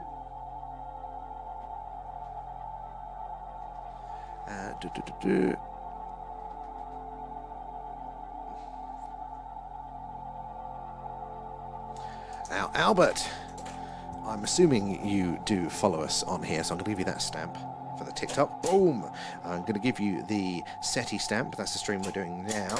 So let me know when you have done the others. Just say stamp in the chat, and you might have to remind me what particular one it is there, and then I can get you those on. Oh god, look, the stamp is actually, I think the stamp is running out of ink. How do I fix that? That's going to be interesting. Not the stamp. Right. Where's the A's? Here's the A's. Let's put you in there for that one. And now, Storm Goretti, is it, due to hit the South Midlands and South Wales. Or South Wales is quite close. There, I'm following you on the tube. So that is a stamp. That is a stamp there. Lee, let's get you stamped for that one. Yeah, I didn't really think through how we kind of notify people with those ones, because I don't really get the notifications when it comes to the tubes like that. And tell me for individuals. Let's go back to that one. Lee, there we go. Alright. To the tubes, you get a stamp for that one. Alright. So guys, you are just joining us. We are doing a live alien radio signal hunt tonight now. We're searching the stars. We've got, oh my god, we've got 1, 2, 3, 4 in range now. We're so close by-ish stars. We have got Sirius at 8.6 light years. Now that is no real distance in space term. That is a few houses down there. Mirzam, which is 500 light years. Now that's the other side of town. Adara, that is 430 light years. And Wezen at 1800, that's the next county over, but not too far. But yeah, so these are lots of close-ish by stars that we are now in our catchment range of our sort of dish there. So as the Earth rotates, we can sweep across those stars and various others. But yeah, keep an eye out for those signals coming in the screen there. But do make sure you're following, because we do something like this every night. So if it's a clear sky, we're doing the UFO UAP skywatch. If it's a cloudy night, we're doing this. Or if the moon's up full, we're doing the moon hunt there. So yeah, you should get those notifications when we go live. And Andrea, it's going to warm up after tomorrow, climbing to 9 degrees. Oh, 100%. Alan's going to get a bikini, I think there. But I'm looking forward to that. And my energy provider is rubbing their hands until then. Sick, thank you. And no worries, Albert. Appreciate being in our little community there. Mark, you're on the tubes as well, so let's get you stamped. And then, tubers, I can see your messages popping up, so let me give you some attention and see what you guys have been saying over there. I'm just distracted by the bigger TikTok chat there. Right. Mark, where are you? Right, you're getting your tuber stamp there. Oh, you could get your deep dive on Friday as well, if you're about for that one. It is a bit late for people. Right, where are we? Let's have a look over to tubers.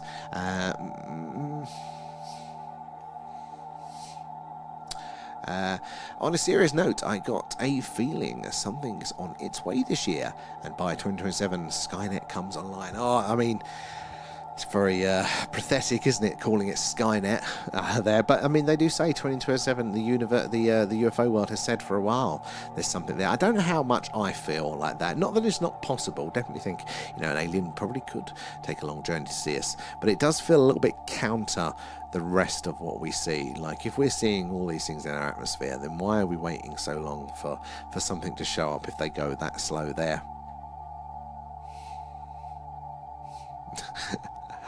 We might have to seriously consider abandoning tech in order to survive, because there's an 80% chance AGI has pre-existing protocols for societal aggression and lockdown of human systems. This is going to be an interesting, to say, challenge, isn't it, with AGI there.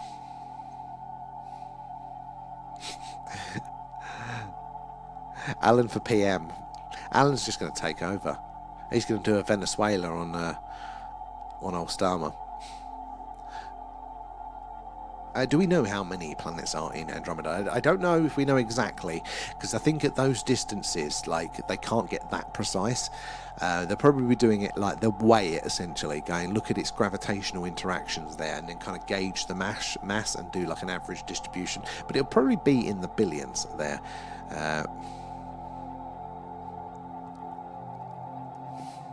It's twice as big as the Milky Way. I always thought Andromeda was a smaller one. I thought we were the big boys. And we will be colliding, yes. So Andromeda is the galaxy, and we see it on stream sometimes. It's amazing to see, because you see all those dots up there, and there are other stars. But then there's one that's smudged. It looks smudged, and that's a whole other galaxy that's on its way to merge with us. It's going to be pretty chaotic.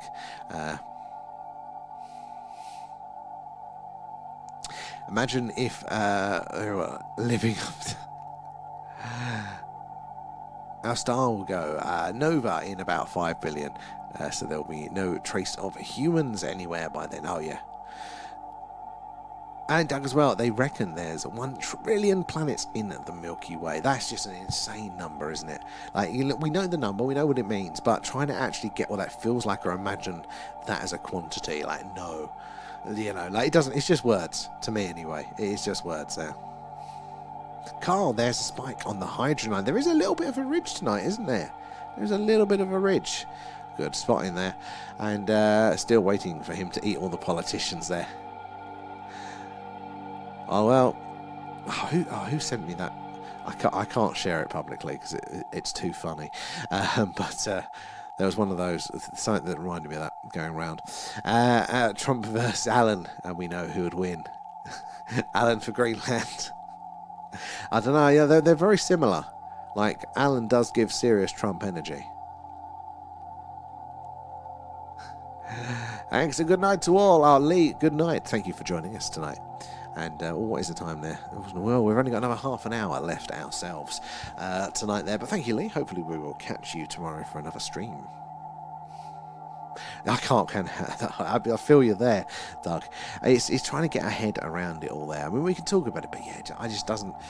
Words start to lose meaning at those sort of scales, don't they?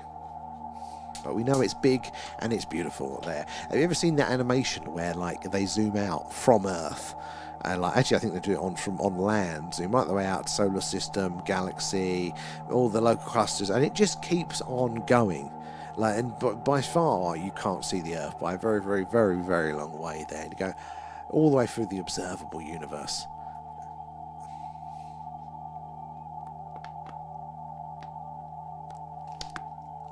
It's fine. Alan fits in a cage as long as he chows down. It's all good. Yeah, just chuck some alien pets at Trump. See if he does the same thing. You never know.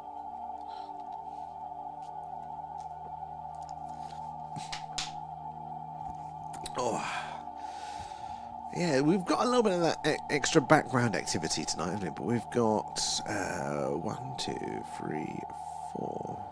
So we've got 4 stars. I think we're going to get that 5th star in range as well, which is Aludra. Never even heard of Aludra. Wonder how far away that one is. But 8.6 light years isn't that far at all. For Sirius there.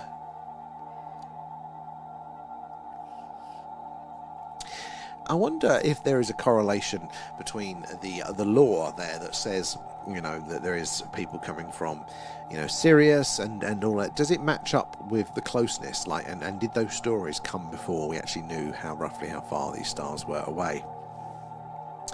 You know, because if it turns out that, you know, like 99% of stars that have an associated alien that visits us turn out to be close by stars, I think that would be an interesting result, wouldn't it, there? Maybe it points to that there may be a basis in it there, because logic would take the closer ones are going to be visiting us first. And it's weird, and my brain hurts to think about how we are a speck of dust. Honestly, yeah. And what if that's a skin suit and they're just all Alan's cousins? I've warned you guys about the invasion, and then like every week somebody puts a picture in our Discord and they say, look, I've got my own Alan, and I'm going, you don't want it. I've been telling you, they're trouble. You don't want them. That's how the invasion starts.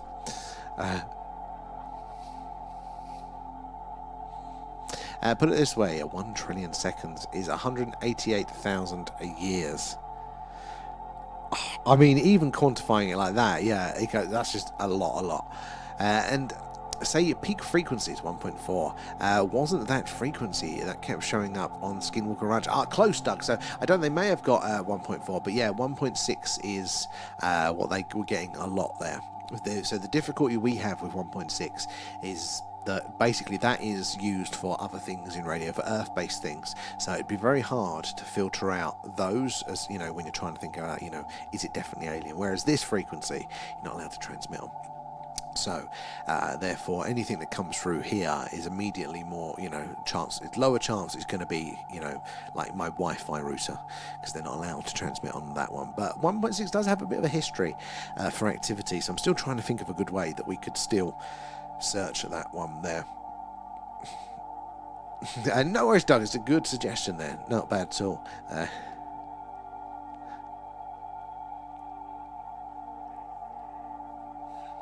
And Ayup all need to head off now. Another good. Thank you, Ayup. Thank you again for joining us and your all smart articles. Drop your Substack in the chat again, so people know where to find it there. All got some very interesting articles, so they're definitely worth checking out there. And Ayup, that keep meaning to message you.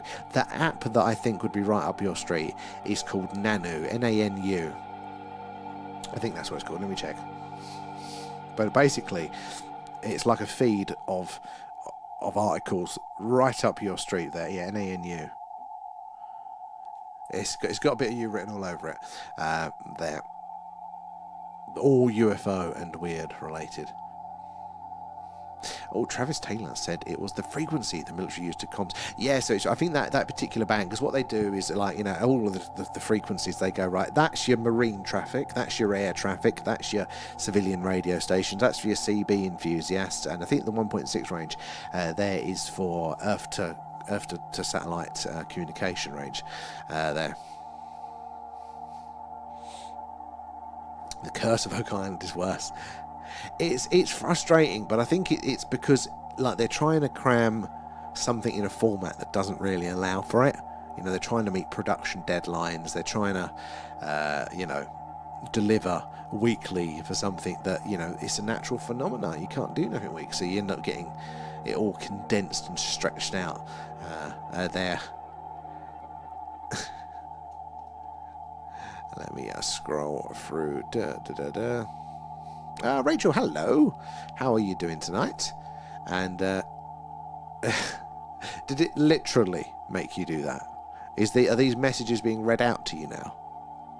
Because you can't see them, because you poured acid in your eyes. I kind of did that once when I was younger. It wasn't technically acid. It was paint thinners, very strong paint thinners. I tipped a whole cup of it in my eye, like an idiot. That stung. 70s, 80s, and 90s, yes.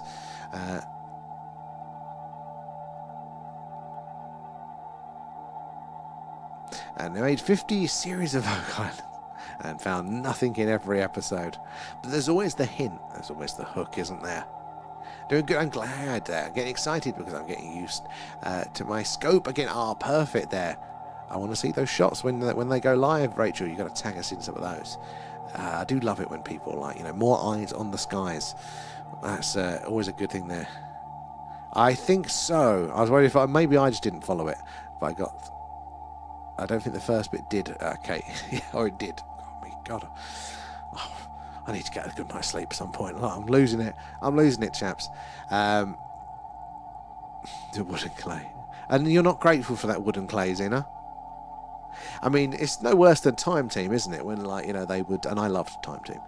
They'd dig a handful of trenches and just find a series of small walls, and from those series of small walls, would be able to extrapolate a whole bloody castle, and tell that the person who lived in the castle had hemorrhoids just from 3 bits of clay pot. So they've learnt from the best. But I did love Time Team. Good vibes there. And next week found clay and wood. So that's different for us. Oh, it's the reverse there. Although saying that, I've got an idea, and this is my job coming out of me now as a producer. I really want to do Time Team, but for the paranormal. I know it doesn't quite fit if you think of it at first, but hear me out. That's a good show concept. I think it could work. Yeah, like, so rather than, because what they're doing Time Team, they'd have like a handful of trenches and they have the time limit that they need to investigate. And basically, everybody's doing their thing. They're all doing legitimate work there. And Tony Robinson just runs around in between them all when there is something. So you've not got to fake anything because it's all when it comes up. And then in between that, they do a little bit of history. They do a little bit of visualization. So I'm thinking, right, rather than trenches, you're in a haunted mansion, right? You go, we've got not 3 trenches, we've got 3 rooms, and in the rooms you've got different people with their different skill sets, and they'll rotate through the rooms over a 3-hour period. There's your time limit. So the medium goes from room 1 to room 2 to room 3 over the course of 3 hours. The EVP specialist from 1, room 2, room 3, and all that sort of stuff. And then just Tony Robinson or whoever bounces around in between them all, but goes back to a central location to talk to people about their experiences in the place or the little bit of the history on the site. I think that could work really well. And if anybody claims that one, I want production credit for it.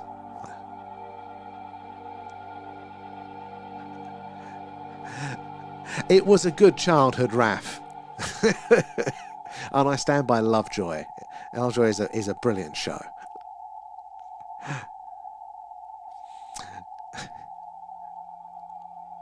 Oh, yes.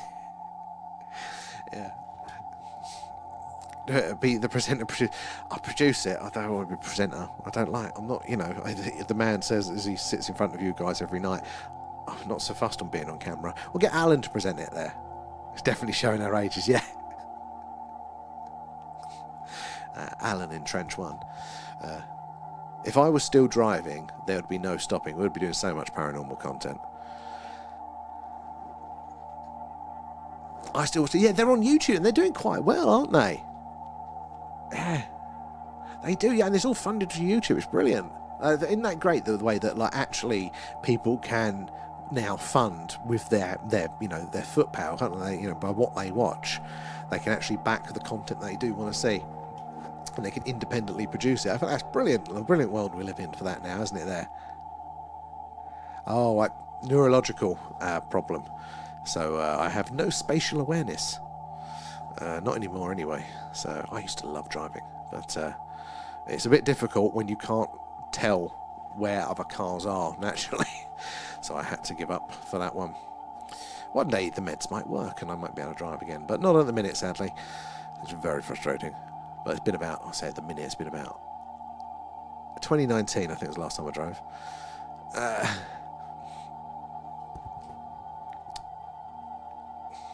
So trying to get your head once you drive, your view of the world is totally different. The way you can go, what you can do, and all that sort of a. It took me about 3-4 years to get used to not driving and trying to view the world through public transport. It's so much smaller, so much of a pain. But we get used to it. But yeah, that is the dream. One day getting back, and then there'll be no stopping us. I'll be going up to. I'd use our evenings. I'd travel 5 hours after work to do a stream and then come back. I'd be that one there. I don't know because I haven't learned yet, but I know what it's like to not have a vehicle. I mean, yeah. So I took it for granted. So having that, but yeah, I definitely notice it now. It's horrible. So I feel you there. She does now, actually, very, very recently. But I'm also an awful passenger because of that lack of spatial awareness. So I purposely don't drive with her because she's a new driver and I'm a nightmare passenger. So the vertigo kicks in and I have no spatial awareness. It's like being on the world's worst roller coaster. And I've also get the vertigo as well. So I'm just not a good passenger. So I'm not. So I'm waiting until she's a little bit more happy in the drive before it has to deal with me being in the car there. TB, that's very, very kind of you. There's lots of cool places around, but you kind of just get used to going, this is the train, that's where it can get me. Or I'm worse than that now. It proper, it sends me off. I come out of a drive, even a short one, I'm like my nerves are shot and I have to go lie down. It's not worth going to places anymore. It's just like you're on a roller coaster, blindfolded, thrown upside down. It just sets it all off. Trains or buses, totally fine. It's really weird. I don't know if it's about the bigger vehicle or different seating position. Not a problem. I say trains. The tilty trains, they do screw with you there, but normally no. But it's just like smaller cars and stuff. Train to Andover, take you the rest of the up. TB. That is actually very tempting because the handover is very, very close. We'll have to find some places to go on some adventures, TB. Stick to. It's all right. I've survived. And stick to Condom 7 carrier bags. What's that? You're not a fan of the show, though. Hey, B, how are you? We're at the point in the night now where I've travelled off the alien subject. So, God knows what you're walking into, B. Thank you for feeding out. Nom nom nom, thanks, guys. B, let me just double check your passport because I feel like I haven't stamped you in ages. And I had a feeling it was like a SETI stream or one of these ones that you did need. So let me just make sure that you're not... banana... where are we? B, oh no, you did get the SETI one. Oh, it's the UFO one you need there, B. The UFO. So close. Need to spot that anomaly. Oh, good. Oh, good. From adulting. What time is it your way now? Losing my mind after 2 hours. I normally, like, weirdly feel better. Like, I feel a bit worse, but I also feel like my vision comes back. If I have a night where I literally don't sleep, and I am definitely up all night with the insomnia, I get to a point of just exhausted, and then my vision comes back. Like, I don't need my contacts anymore. It's absolutely weird there. I'm waiting on a purple and something. Very nice. And how do you handle trains? Like this? Bench press them. No, trains, normal trains are fine. It's those bendy trains. They call them the pendulum trains. I think they've got them on the West Coast main line. Used to be the Virgin trains, those ones. Because I used to do a lot of cross-country travel, and I'm fine on a lot of, like, you know, the GWR ones, the LNER super fast trains. They're fine. I'm quite comfortable on them, no problems. But I didn't realise that, the West Coast trains are these weird ones that actually, because they go so fast, they tilt as they go around corners. And oh my god, that threw me off the first time like that, because immediately it's the vertigo kicks in and it feels like you're falling. And you go, ooh, and it just doesn't go. But most of the time it's alright there. Oh, 6:35. That's still quite early, isn't it? That's very early. And we're on later now as well. So yeah, it was afternoon, must have been. You joining us most of the time there. Went to North Wales with two of the ferals, and it was a nightmare. So did you have, like, with the trains, or was it just the trains? Because the trains themselves, I used to do a lot of train travel, and there was always something wrong with them. And now they're not striking as much. I'm much more... That really annoyed me. They just kept bloody striking. That I got sick of it. And now they're just useless. Every train delayed, but, you know, it gets there eventually. I'm just so used to it. Second wind, yeah. But my first wind, I don't normally get my vision back. No. I have considered it. I have considered it. I've still got no spatial awareness, though. I did go outside last night and see that flashing bright object. I had a look, but I couldn't see it. I was looking in the same part where we was trying to point, but I couldn't see it there, sadly. But that doesn't say much, because as it's getting on now, my contacts start to fail and everything is a bit blurry. 2 or 3 p.m. That's a weird afternoon watch, isn't it?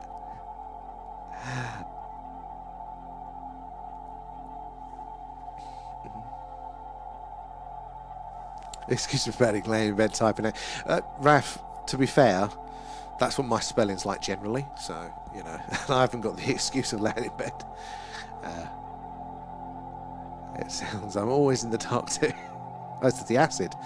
I don't think Southwest trains are lean over. No, Southwest don't. Sorry, it was the West Coast mainline trains, yeah. So, like, your normal commuter ones are normally all right. I mean, they're late, but they don't bend. I hate trains now. I used to rely on them, but it caused me too much. They are so stressful. Like, if I was doing a cross-country trip, like, that's what I was doing that day to allow for cancellations and delays. And yeah, there's always something. I used to do it like 2 or 3 times a month. LNER trains, they were the best ones that I've been on. Was the flashing bright object moving? Seen that twice in the last week. I don't know what it was. Oh, I don't think what your one was. I don't think was moving. Was it TV? And I was having a consistent dreams every night, or is it just me? Leanne does. I don't. The missus, she gets very regular, repeating consistent dreams.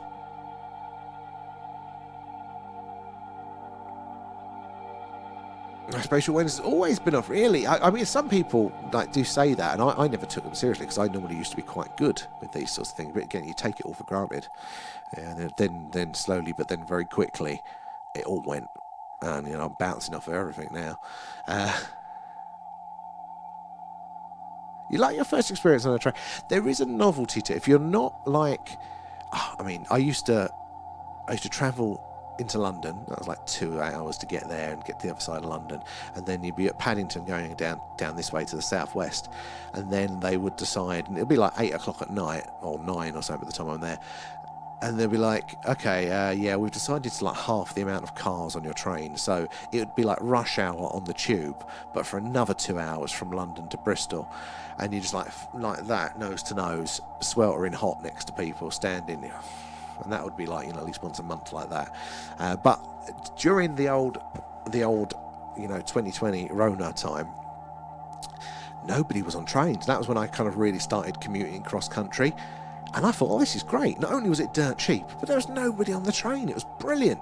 And then slowly, it got more expensive and more busy. But I quite, if there's none of the stress, I don't mind a train journey there. And cross-country trains are bad. And I was planning on a trip somewhere during spring. Oh, because it's Amtrak, isn't it? Your way, yeah. So it's quite a different train system as well. And I don't want to fly now. Again, flying is another one that 100% sets off my vertigo, sadly, which I found out. I used to fly fine. Again, the last time I flew, that was 2 hours of feeling like I'm falling. I'm like just sitting there like that for the whole time, just trying to hold my brain together. So I feel you on that one. Too knackered to dream. But that is the thing, yeah, if you're too tired, you don't go into that state, do you? And I don't like trains either, but if you need adventure, take the Watercress line back in time. I don't know, where's the Watercress line? Is that around here? I'm so new around here, I don't know the rest of the stuff. And I wanted to ride the train again, but couldn't because it was a school trip. Honestly, trains can be fun, as long as they're just not packed there. Can't fly due to eardrum problem. Relate, yeah. I'm too poorly to fly. Again, something took it for granted. But it was a nightmare. It was worse though on the way back there. Oh, Winchester. Again, Winchester's on my list of places to visit. But I think it's Venice I went to. It must have been. Oh God, I hate to think of how long ago it was. Maybe 2018 now. The last time I flew. And again, yeah, it threw me going there. That was a horrible experience. But then, on the day that we're leaving, you have to check out the hotel room, and I was just like physically ill, just from being so exhausted on the whole trip. Just like I was constantly in and out, throwing up. Leanne's having a lovely time there in the sun, like that, and then I had to go to the airport, feeling sick, knowing I've got to go on a 2-hour flight or more with vertigo whilst wasn't a good one.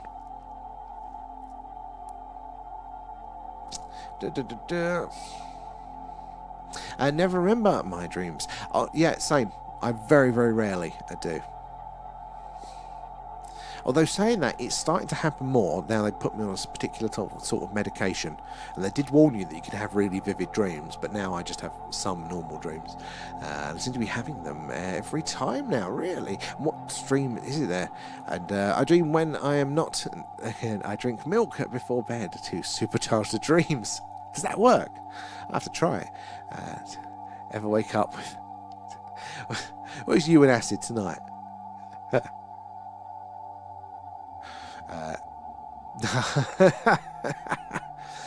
Very adventurous. I'm very interested. I'm curious in that side of things there, Doug. I won't repeat the words for general consumption.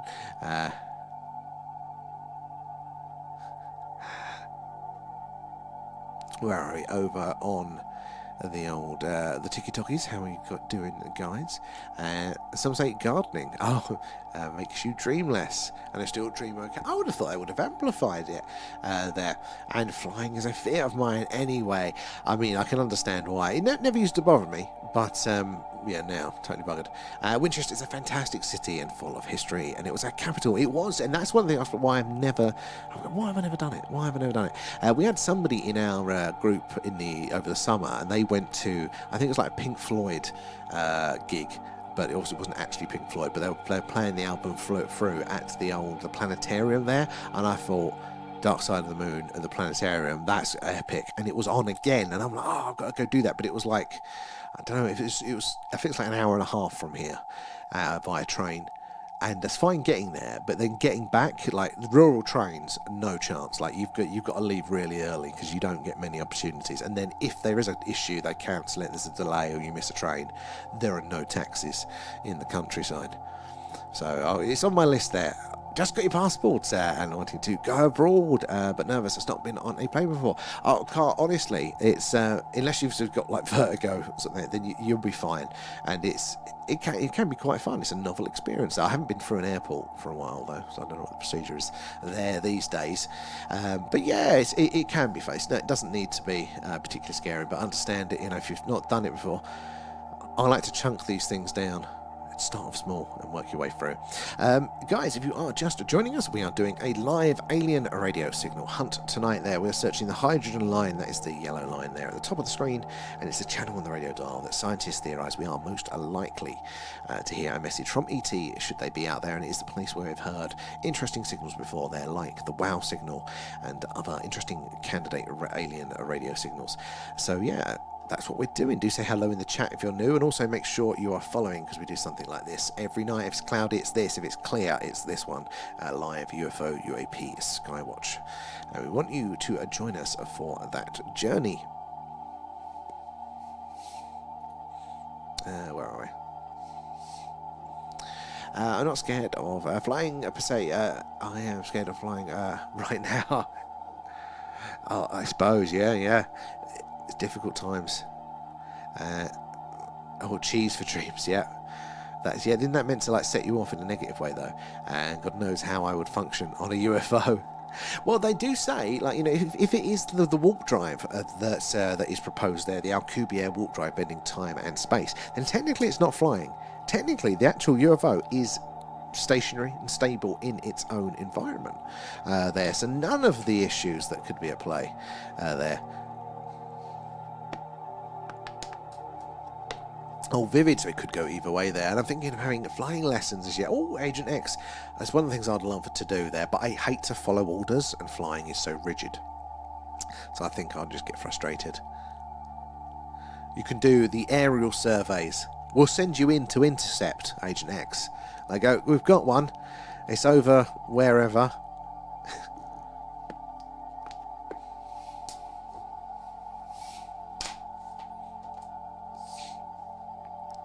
And to be honest, I would be too busy lecturing my ET besties. They'd beam me back down. Yeah, come on. How long would we all last? Who's gonna be the shortest amount of time? We'll probably be too keen, you know. They'll beam us up and they'll be like, "Oh no, you're making it too easy, lads. Go back down. There's no sport."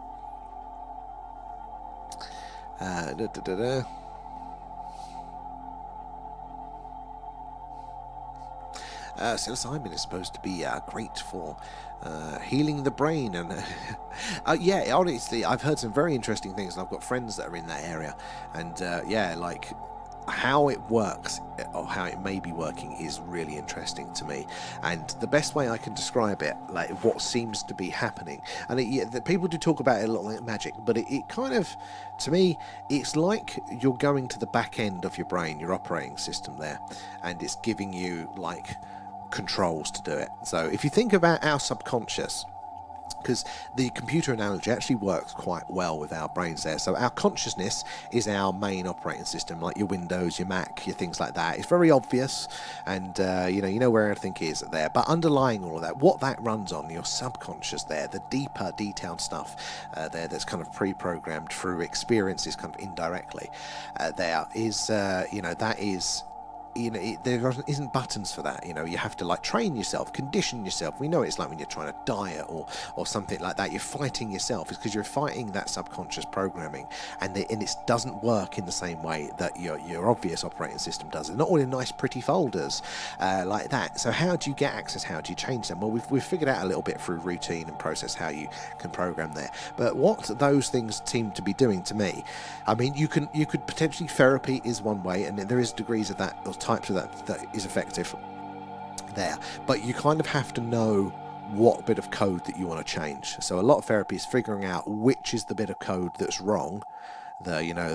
Say for example, I'm scared of dogs. It's actually identifying that you are scared of dogs when really maybe it's a different sort of thing there that's associated when it comes out as a afraid dog. But you've got to get that code right, because if you don't put it in right, just like when you're typing in a command terminal, it won't compute there. So it's quite tricky. The therapy one takes a while, but those ones, the little red and white ones there, what that seems to do is it gives you a graphical interface like our obvious operating systems there. You know, it seems to be that people can go in physically, see the problem, and manually change it there and kind of save that, and then come out there. And that's what the research is looking like it's doing.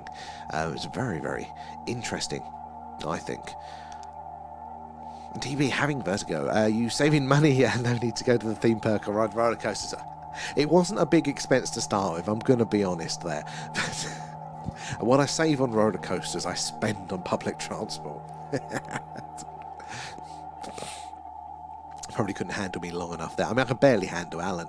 And I'll head to Wales and Scotland, or Northumberland, to a castle if anything lands. I'm going to be hiding away. But yeah, take me to the magic printing device. You're not forgotten the magic printing device, have you, Kate? That's probably the worst bit of UFO fiction, I think I'm going to call it with now read.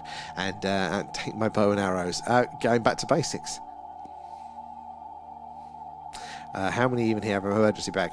I do, but I don't think it's a very good one. It was a project that was halfway through. It's behind me. Flood alert 9 times a year, so always have to have a bag ready.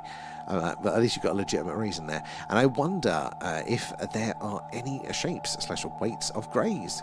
Short and fat and tall and lean there. I've got the fat limp one.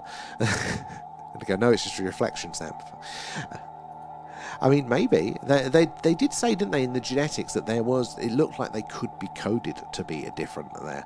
But maybe if they're lab grown, they've figured out all of that. But if their environment's similar, again, if they've homogenized, like we were saying last night there, they're all having a similar experience, they all eat a similar food, undergo similar stresses, maybe they all then react in that similar way and do look, homogenized and similar. And I used to, but then slowly used everything in it and never put it back together again. Well, you got to get to it. There you go. If as my old man says, if the bomb drops, you'll be buggered. There. Do they have different accents like us too? Yeah, does telepathy come with accents there? 5-fingered greys are hybrids. Not even considered it there. Those mummies were 3 fingers, weren't they? Or tridactyls there.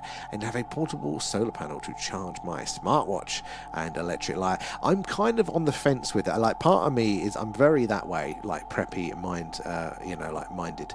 But then also I am so invested in our society, I would wither and die within 5 minutes of a lack of internet connection. So I'm like, what's the point? Like, if I die, I die. Just go with it. There. And your ghost equipment, and sounds like a song. It's Raining Greys. I was tempted to sing that one though.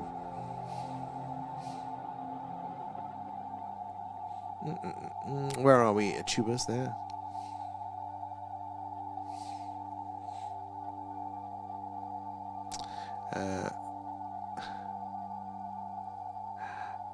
Apparently it causes a neurogenesis, which is birth of new neurons. Oh, I didn't know that part of it as well.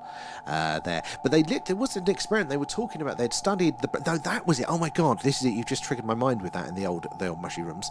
There. So basically, they're going to totally get this rubbish because the scientists have reverse engineered rabies and the paths it takes there, and they were able to then reverse engineer rabies. They were able to then use that to diet and to track how the neural pathways and things work, and from that they were then to be able to study people on those things and see what the results were. And what was literally shown in the study was that it shuts down your conscious brain and and then opens up your subconscious to rewrite. Literally, it was those circuits that were doing, and then when they'd wake up, it would be new circuits that were illuminated. And if you did something to parts of your conscious brain that you didn't want to do, I can't remember if they like numbed them or they took them out of the equation basically, and then did this thing and then come back, those things would still be as is. It was absolutely fascinating. But yeah, it goes to the point, it's like a manual edit process, but it's not like a precise one. Like, you have to make sure the whole trip is guided, apparently there. Yeah, and you can code the NORAs by default. Exactly, yeah, there. Overwrite corrupted old code. I think that's exactly it. I think either we've built computers unconsciously as a reflection of us, or it's a lot of this universe is a lot more computational there, because it does really fit there as well. Like, that's a beautiful hat there, Xena.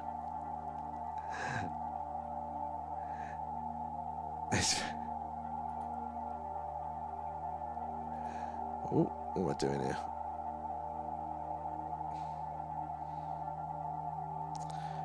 Oh, get rid of that. Sorry, guys. So, where are we? In the chat. So, yeah, so still very active tonight for the old radio signals there, but we've got 1, 2, 3, 4, 5. So Weazen, no, that was 1800. Where's the Lord?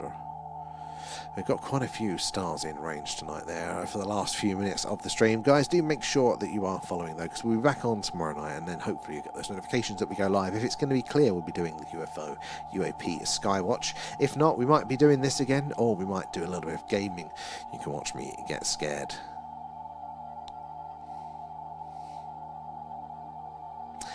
What is it? This time every night, internet starts to go again. That's ridiculous. There's nothing going on in this house at this time.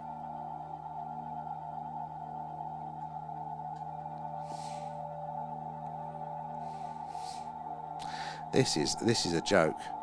Sorry, guys. If it goes again, it looks like we'll have to be ending it slightly earlier there.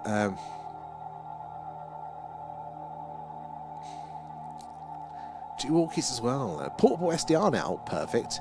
And it says they have created the zombie epidemic. Yeah, I think they made the virus safe, but they used the mechanism the virus used, because apparently rabies is a weird one. I think it may even be unique, that it actually works backwards for the nervous system. That's how it infects and disables and causes the problem. It traces each neuron connection in reverse, something like that, and so that's how they were able to do the tracing. So it's fascinating, isn't it? Scientists whose are videos, sperm germinating, and it begins with an orb. No, Germany. I didn't see that one, and they couldn't be used for bad at all. Not at all, but as we say, anything effective can be good or bad. Are we going to sleep singing that? It's raining grace. You've got a hit there on your hand, Carl. When the eggs become a 1 and explosion is created, it does make you wonder if there some sort of spark of divinity or something special about the initiation of life there. And the talk doesn't like something. No idea. Well, to be fair, it seems to be my network. So that is either the local internet that's doing that, or some sort of device decides to, because it's the last 3 nights in a row, the last 15 minutes, quarter to midnight, we've been cut off twice, and look, now it's at 99, where it's been at like 13 all night. So it's either something's updating at this time. I wonder if Leanne's decided to do so there. Yeah, they're on to us there. How you doing, Zoe Charlie? Where are you joining us from tonight? I've only got a few minutes left of the stream there. Where are we? Yeah. We got ghosts. Oh, don't tell me that. No ghosts in the house now. That's the rule. Later, Raf, thank you for joining us. And Night Zen as well. Yeah, we're going to be coming off now. Anyway, there she is telling me it's night. I've got to put the recycling out there. It's got to be Kate. But what's that just magically started updating at this time every night? I need to like network activity logger. Hold on. See if I can do that. Hold on. Sorry, guys. Why is that not going there?